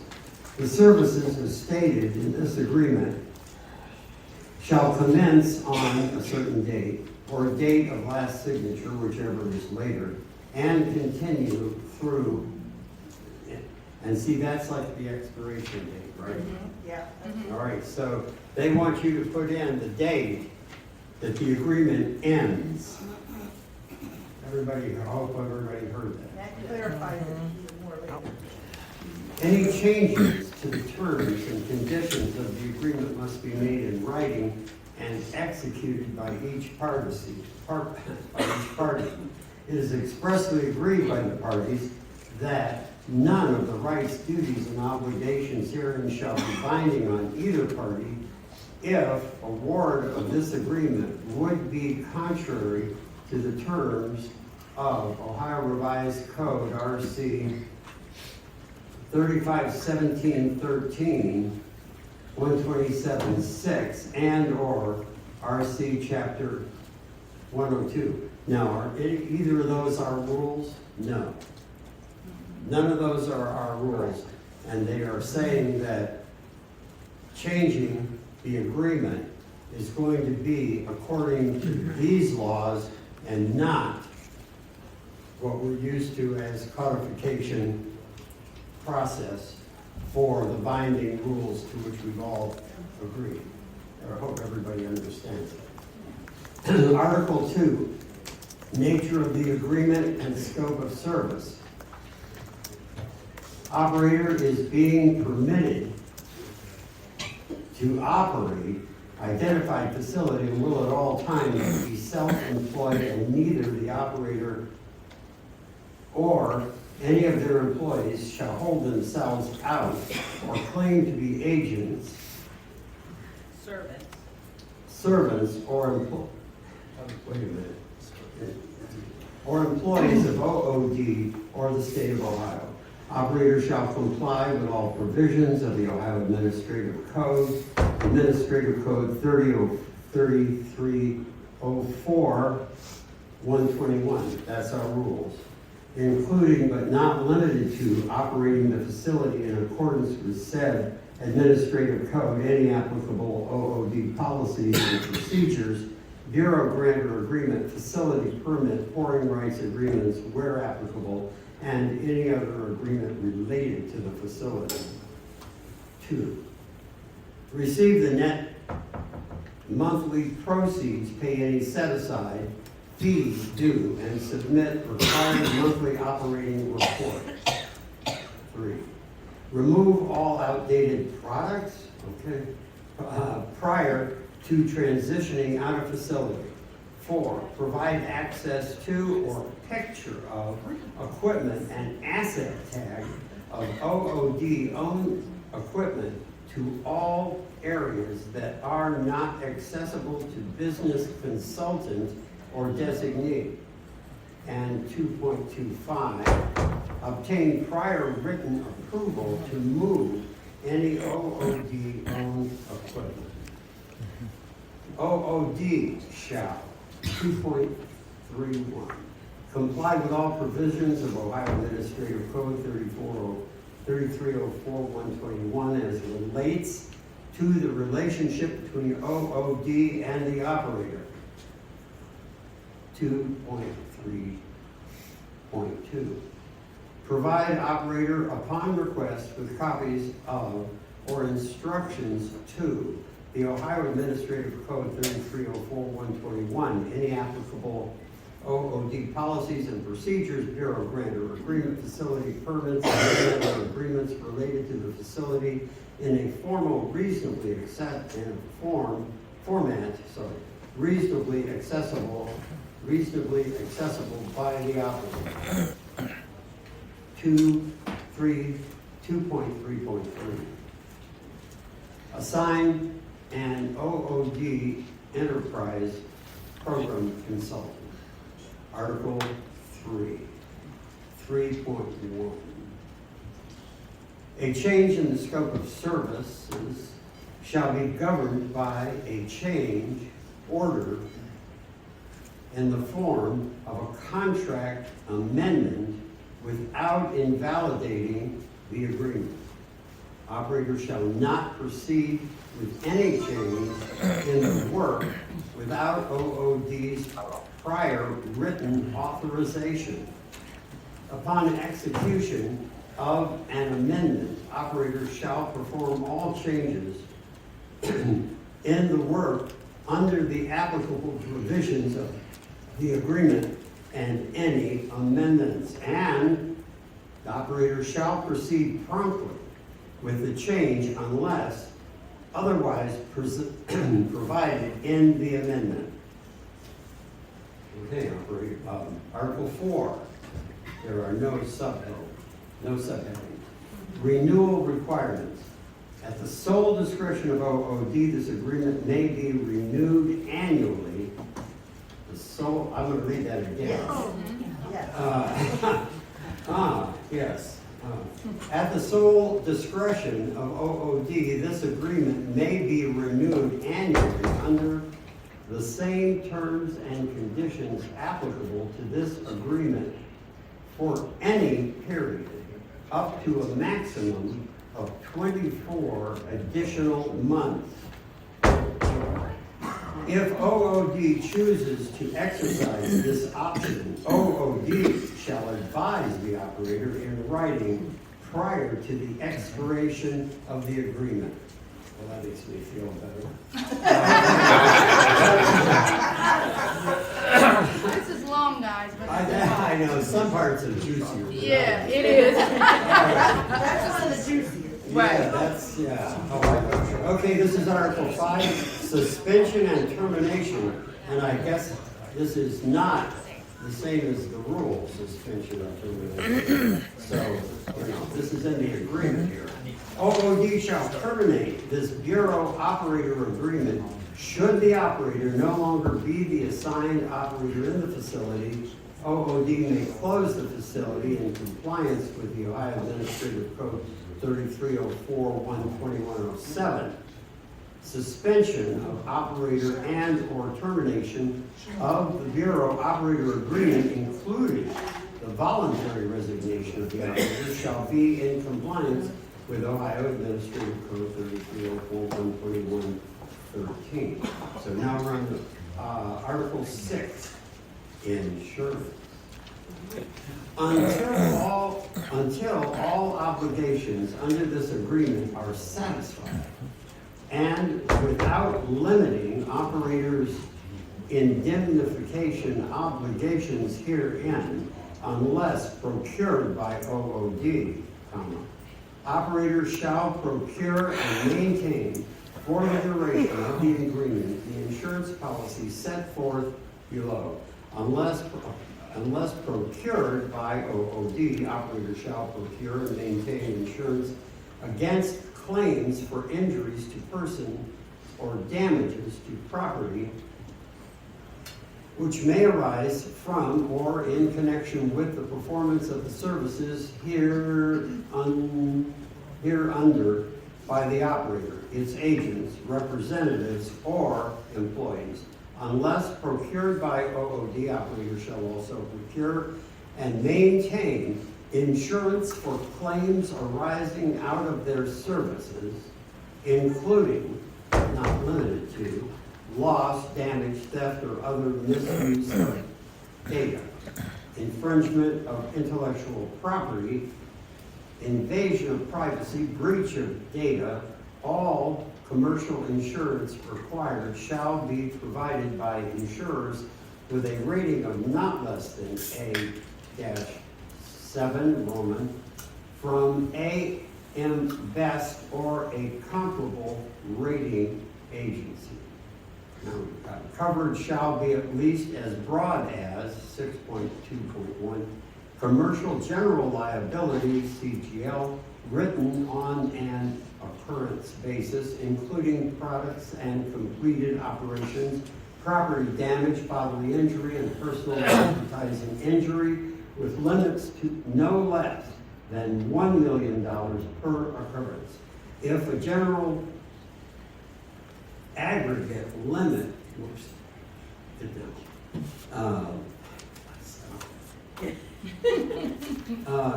aggregate limit shall be twice the required occurrence limit.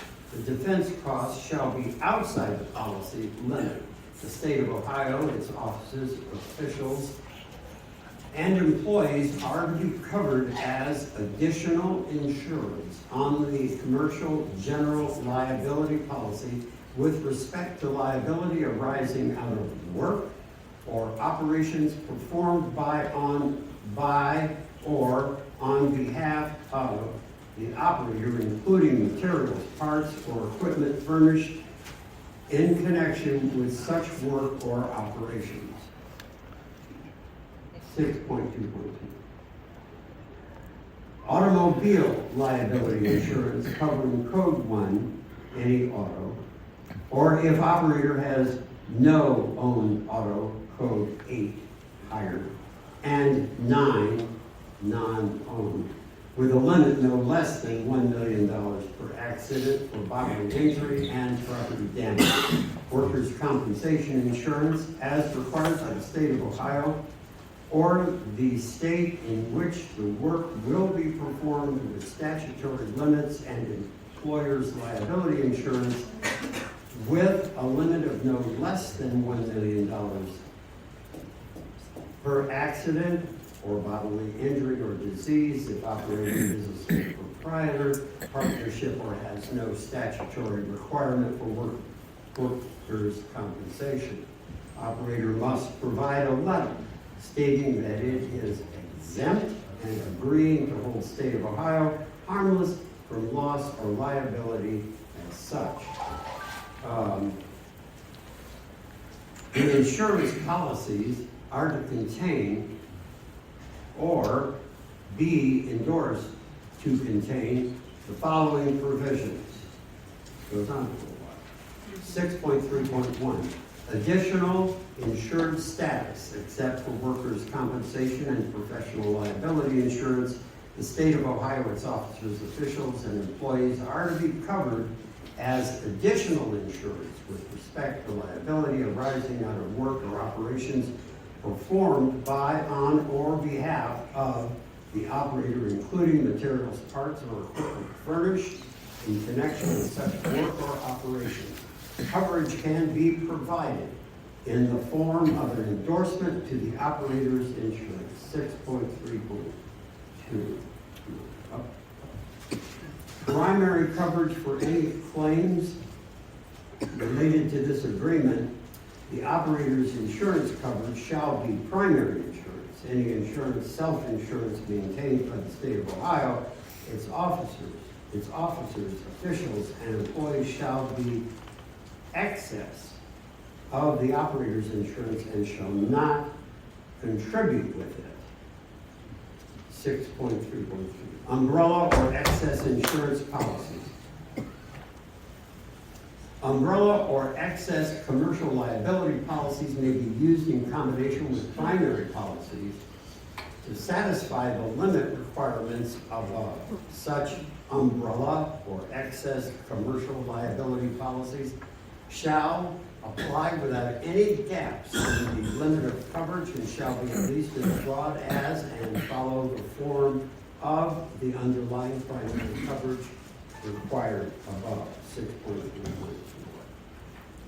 Notice of cancellation. Operator shall provide State of Ohio with 30 days written notice of cancellation or material change to any insurance policy required above, except for non-payment cancellation. Material change shall be defined as any change to the insurance limits, terms or conditions that would limit or alter the state's available recovery under any of the policies required above. A lapse in any required insurance coverage during this agreement shall be considered a breach in the event cancellation or non-payment of premium at least 10 days prior. Written notice shall be provided to the state of Ohio. 635. What?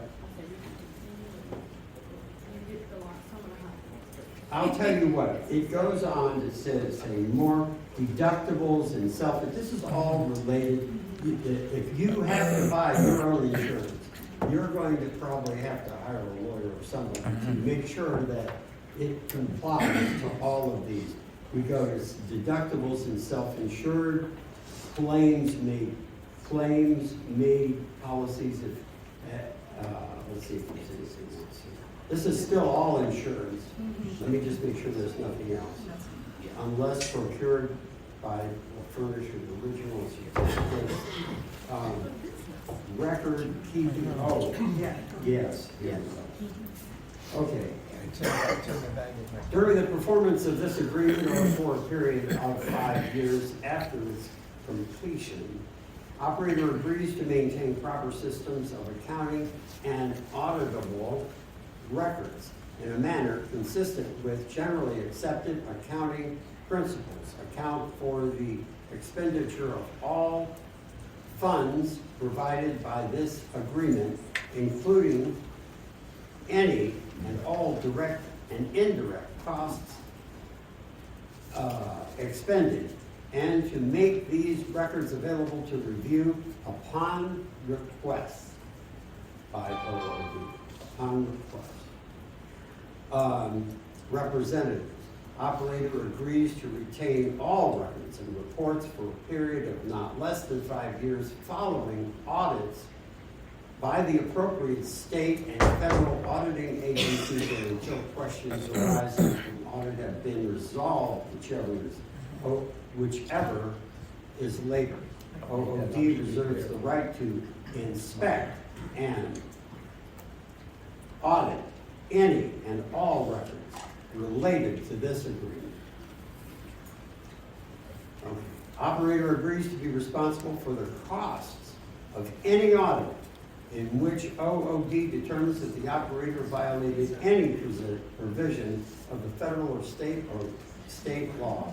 Operator acknowledges, in accordance with RC 149.43, that this agreement as any information, deliverables, records, reports, and financials related to this agreement are presumptively deemed public records. All of them. Operator understands that these records will be made freely available to the public unless the state of Ohio determines that pursuant to state or federal law, such materials are confidential or otherwise exempt from disclosure. Operator must comply with any direction from the state of Ohio or any ordering agency to preserve and provide documents and information in both electronic and paper form, and to suspend any scheduled destruction of such documents and information.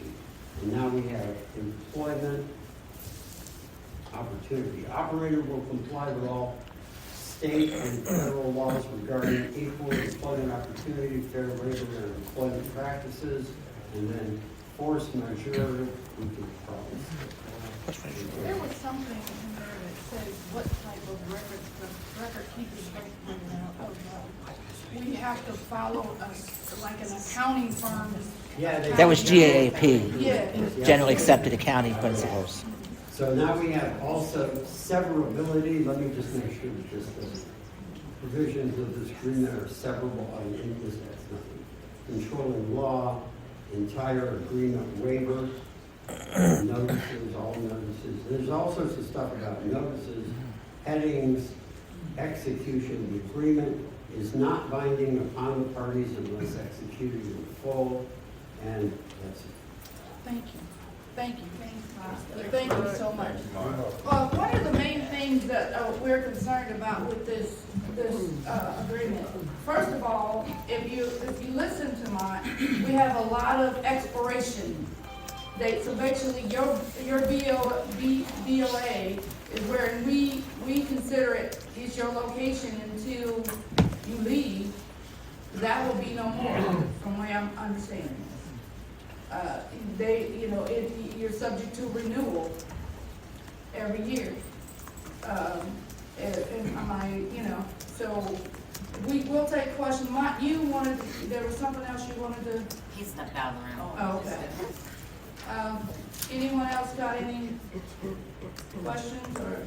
Tom, you gotta speak up, she can't see your hand. Just Tom, say Madam Chair. Go ahead. Tom Hoke out of Cleveland. Backing up to the insurance section, it sounds like, okay, I only have workers' comp. Do I need to purchase my own liability insurance in addition to workers' comp, or am I misunderstanding something? Right now, this is a proposal, and you don't have to do anything because we rejected it outright. We were not involved with the making of this document. It was no active participation by the committee, and a lot of this, it will create a burden on most operators. Some of it, it's also, we don't agree with it's basically shifting the burden of what we've been covered under and the Bureau's covered us, shifting it onto the operators. And then some. So there's a lot of concerning things. I think Chrissy told me you're gonna get it sent out, Chrissy, to legal, but I just feel that we needed to be aware. This document in its current form would be nothing that I would ever sign. I was assured that it will be all the licensees coming up. If you're not under current BOA, then you would be subject to this. Madam Chair? Yes, go ahead. I want to acknowledge the full committee's wise and unanimous rejection of both of these proposals. They're so far beyond reasonable that I think the committee was wise and did a good job in just unanimously rejecting them. We're willing to say, we're not so sure anything's wrong with our old, our contractors we're currently using, but we feel that, okay, since they brought it up, we can start looking at those things. That's why we obtained an attorney, because we feel that this is fraught with infringements on our rights this in its current form. And so we just want you all to be aware that this is out there. It is lengthy. Didn't even read all of it, but it's some serious concerns. Frank, I did have a version of email that Frank sent me. My brain wasn't working, so I apologize to you all that I didn't have this highlighted and noted. I just want you to make aware that this is some of the things that the committee's dealing with. Yes. I want to know if our contract expires at the end of every year, and this is to comply with what they're doing for the state. Does their contract expire every year also? I'm serious. Yes. And I'm also serious to think about if we have to have insurance, if somebody comes into my Denali and falls, why do I have to cover a state facility for them falling at a state facility? Exactly, because if there's water on the floor and they slip in front of your machine, you have to be, from what we're reading, it's a rest area, whatever, if it's in front of your machine, you're gonna be liable for $1 million. And it's just unreal. Madam Chair? Yes, and then I'll get the next question. I was just gonna say that there are so many things in this that we're not obviously gonna accept. The problem is, the Bureau treated this, and Connie's question, it comes to this, does the Bureau, are their contracts subject to expiration date? They probably are. But our program is different. We are not a standard contractor with the state, but they're writing a contract treating us as a standard contractor with the state. For example, the attorney, Mr. Shantz, he said, hey, this wasn't this is standard operating procedure. If somebody wants to change an agreement, they write it up and they send it to the other party redlines it, they send it back and forth till they come up with an agreement. And we explained to him that we're not standard operating procedure. He used the universities as an example. The universities do not have a federally obligated committee that they are required to actively participate with. They failed to do that with this. So we do not want to be treated like every other contract. We have provisions in the rules and the laws that treat us differently. And we're going to make sure that's all complied with. There was one other person over here. Steph, go ahead. I would just like to point out to everybody that hasn't received both of these that the temporary bureau operator agreements are also drastically changed to the point that one fact in this proposed thing is that anybody on a temporary bureau operator agreement is required to provide all credit card records to the bureau every month. Madam Yes. Chair. Jim, go ahead. I guess I'd just like to, hear from the Bureau, why do they need such drastic changes in our agreement? So, this is Christie, and again, it came from the lawyers. They've been redoing all of the agreements. I agree that the insurance stuff is confusing. It comes from DAS language, a lot of it. I don't understand the insurance stuff either. I've been asking clarifying questions too on that. Right now, I think one of the big concerns too is insurance is paid from us right now. If that runs out, I think the biggest concern legal has, but because it's written like legalese, which I think everyone, that gets everyone's hairs up. The biggest concern I've been told with legal is if operators procure their own insurance, are we going to be made informed if someone cancels their insurance and becomes uninsured? Yes. That's one of the main concerns. It's in this document. But They say that again, we have to provide a copy to you. right, well, but it doesn't, you could provide a copy and then cancel it. But you guys would have to monitor it and make sure that Right. everything is still active. So again, I think too, the way things are presented, legal had no intention of the group accepting this thing. It was presented of, here it starts off with, let's have conversations, but I think the committee took it as, we're shoving this in your face and then we're going forward with it, which was not the intent, and maybe it's like the presentation of it, but again, Rick has said that, the intent was to actively participate. This is a start. No one expected the committee to have to vote on this. I mean, it is a long legal document. And again, we've provided the existing BOAs and TBOAs, and it's just a starting point to have conversations. Part of the issue legal has is that some of our agreements haven't been updated in decades. I was given assurance that if you have a BOA that's been in place for 20 years, no one's gonna sign it. With the renewals, again, they're trying to do it the way they're gonna. What I was told is that they're going to be tracked in Ohio buys like all other contracts. The renewals, personally, Not a big, huge fan either, because you've got to track all of that. You do have to track it. So, but I think that this is a starting point, and I do think you guys have some legitimate questions. And so that's Christie, I'm gonna speak on behalf of the committee.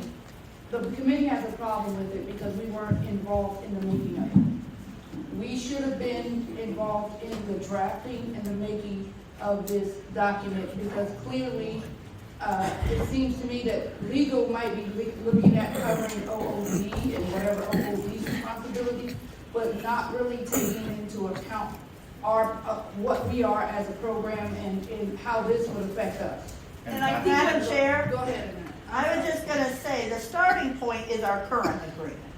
If you had if legal or OD had a problem with our with the current agreements you have, you come to us and say, okay, this is something we need to discuss.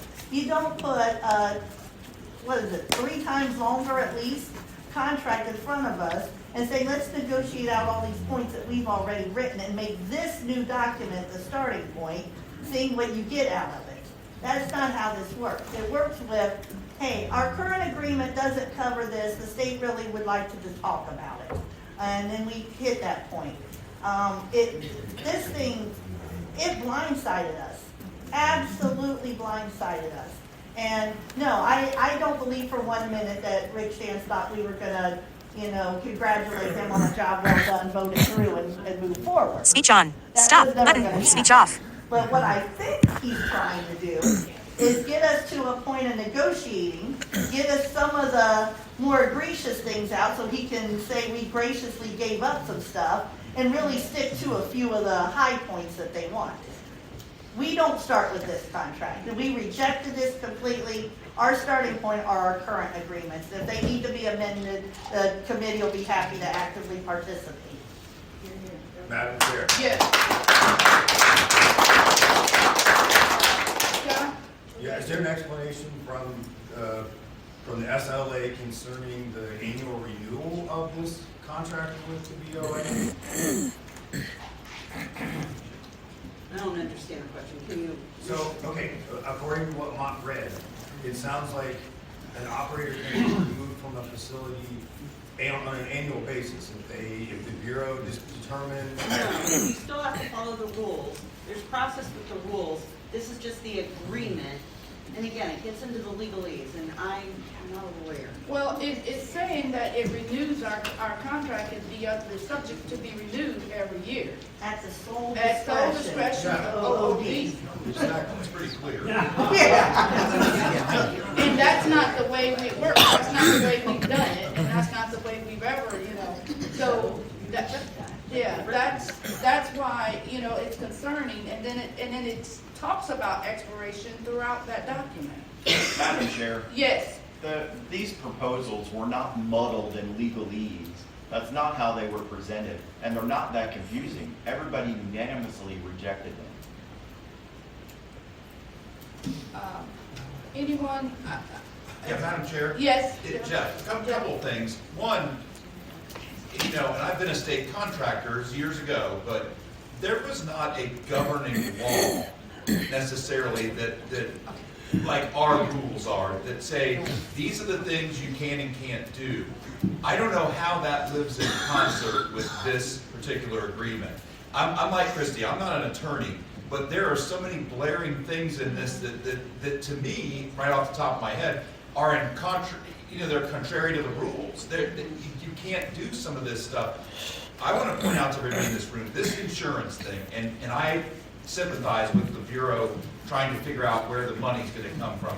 But I'm going to tell you right now, the agencies that we have these agreements with, ODOT, DAS, the post office, whoever it is, the colleges, they hated when operators carried their own individual coverage.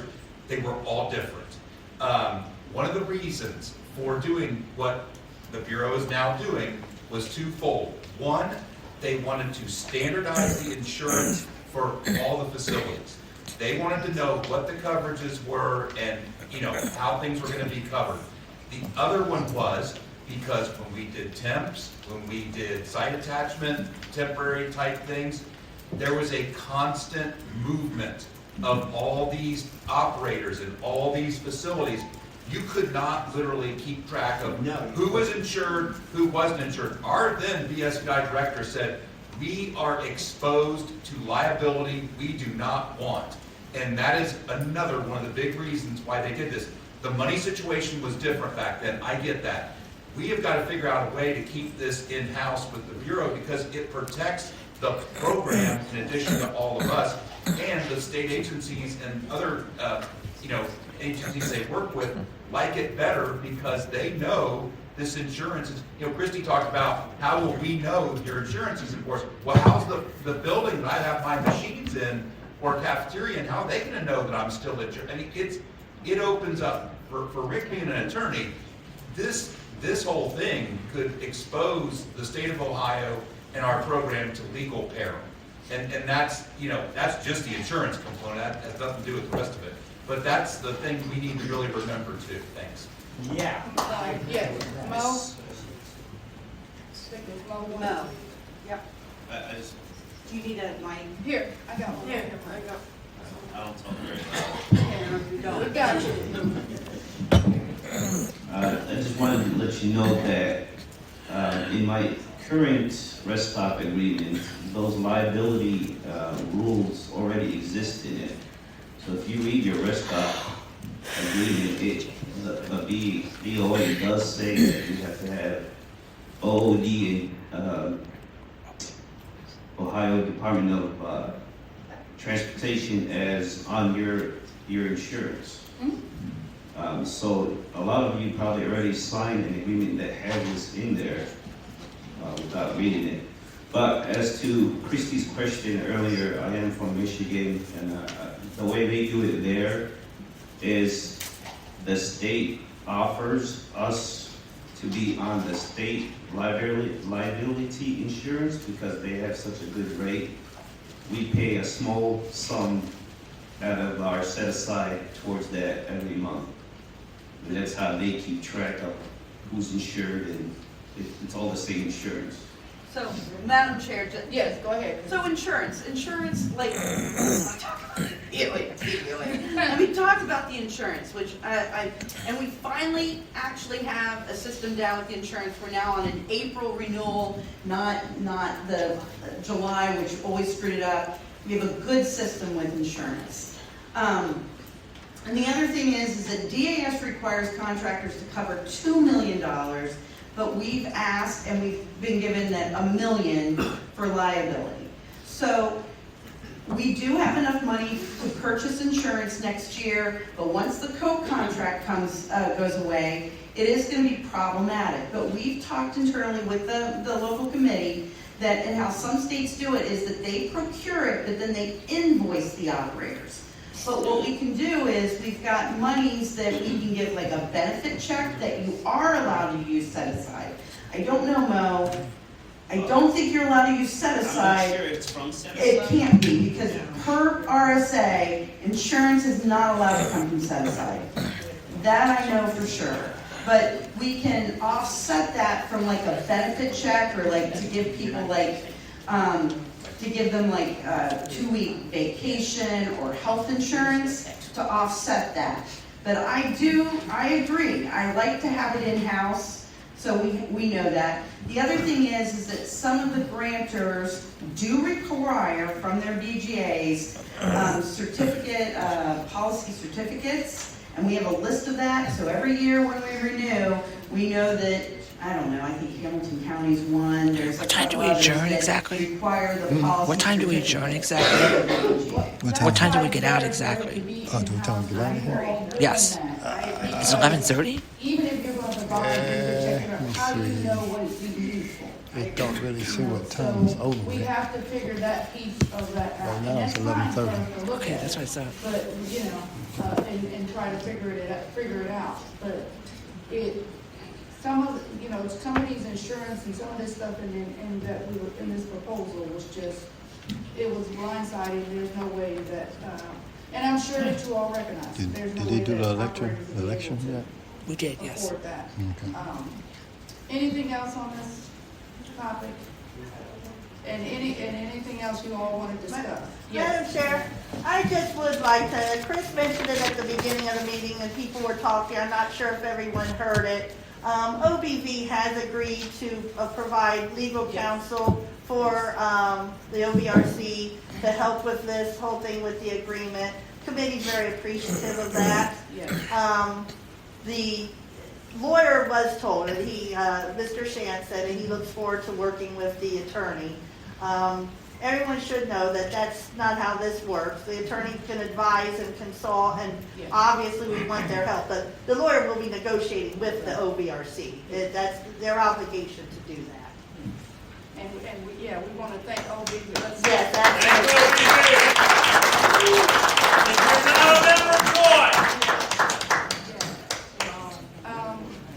OVRC, I just want to make sure that, is there anything else that we wanted to cover that I might not be thinking of? And that, did you want to do another one? Yeah, I got 2 more door prizes. Oh, we got to do, is everybody back in the room now? We can do the 50-50. Oh, do the 50. Let's do the 50. That's the big one, so. Let's do the 50-50. Are we ready? Yes. We got $400. Well, $800. Highest support. Sure. Sally knew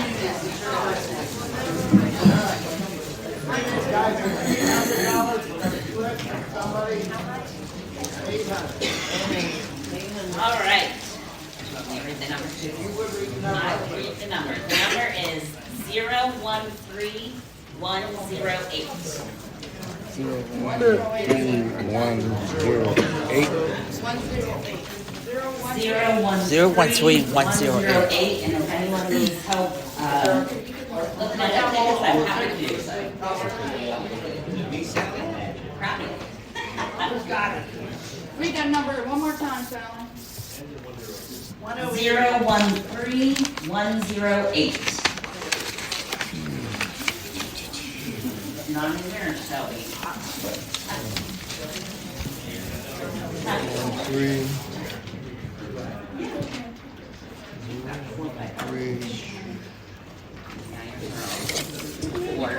Yeah. Anyone else need any assistance?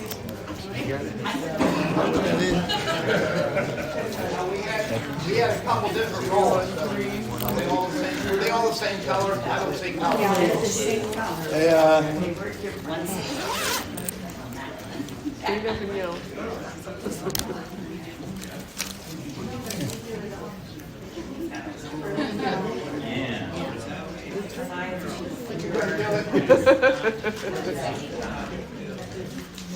What do we got? Mike Shackelford has it.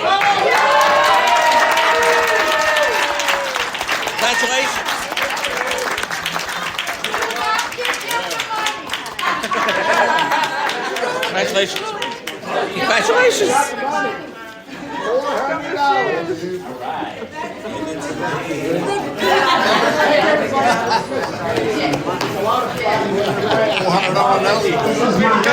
Okay, hold on, Mike has the floor. Yeah, can I have your attention? While we're talking about money, this might be a good thing to do. Yesterday, I talked to Julie Russell at the food show. Now, many years ago, the Ohio Blind Vendors was a very, very important part of the committee's program in establishing itself as a force to be reckoned with by the agency in dealing with, operator protections and the expansion of the program. And I say we because although I'm no longer a member of the Ohio Blind Vendors, at that time I was. One time I was vice president and a lot of other things too. So at that time, we almost never lost a grievance. Never. I mean, we lost very few grievances. And it cost a lot of money to float those grievances. And I don't think the Ohio Blind Vendors has that much money as it did when it ran the buying programs, to which many of us were beneficiaries at the time. including the insurance, actually, as at one point. But very generously, Julie has said that the OBV is committed to contribute $1,000 so that the program, so that the committee could have its own legal backup. I understand that the lawyer that they ordinarily has put at their disposal is not as handy and not as fervent in advocating and supporting them. So to have someone in your corner like that is very important, even if we're not going to go with some legal agreement like I just read. So I told Julie, I said, I'll tell you what, I said, I could pat you on the back and say, good job, Julie, thanks for the $1,000 for the committee. But I thought, it was really easier to put your money where your mouth is. So what I told her was this. I said, look, I'll give you $100. I'll give you $100 for to add to that. And tomorrow, I will put up a challenge that says that if I can get five people in this room to commit $100, I would give you $100 more. I'm in. And, whatever it is. and so I would like to know if there is anybody who would like to cause me to have to cough up another $100. In so many towns. I know.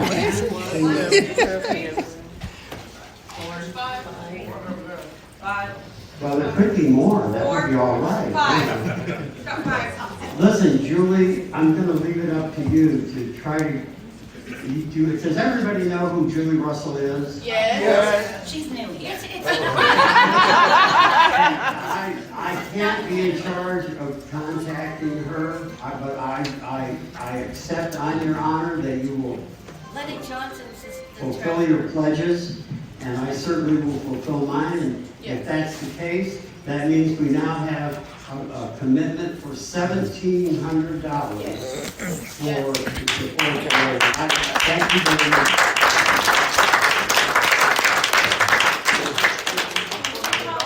I do want to thank. I have 2 more doors.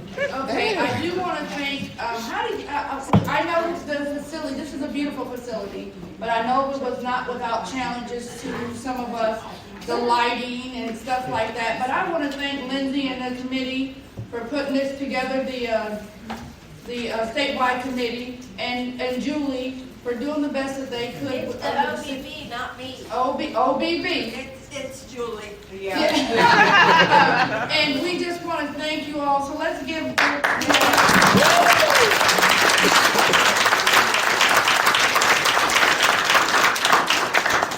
got another door prize, and that is itching to give one. Yeah, 2 of them. Okay, let's One go. for $35.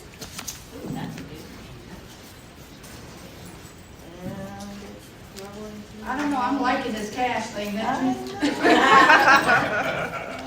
Mike's got you. Aaron Hoskins. Aaron?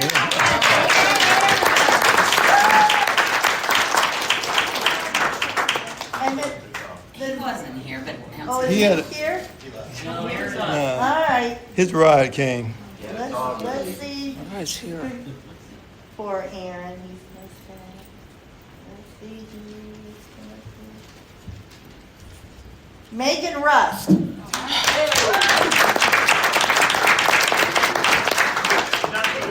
Did they leave? They left. Denny, I have a question. Do we make the checks out to Ohio Land Vendors? I think so.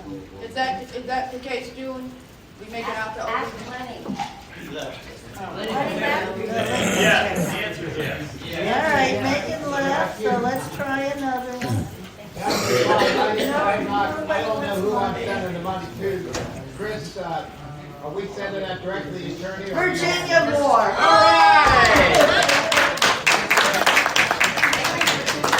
And then I got one more for $40. She got one more for $40. Listen up. Is my name on there?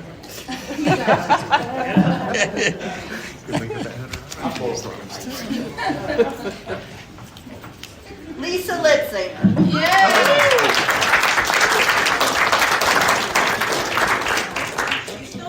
Is she here? She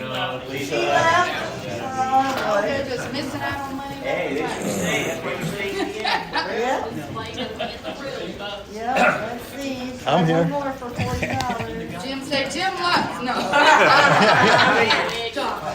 Hold on, I didn't hear the name. Hold on, oh, I didn't say it, hold on, let's see.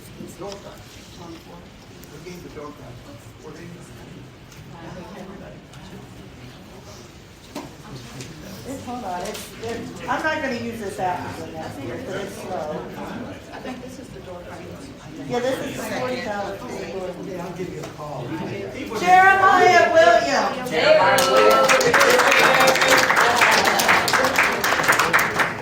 I can give you Hey, bro, what are you doing with some of your money? She did, already.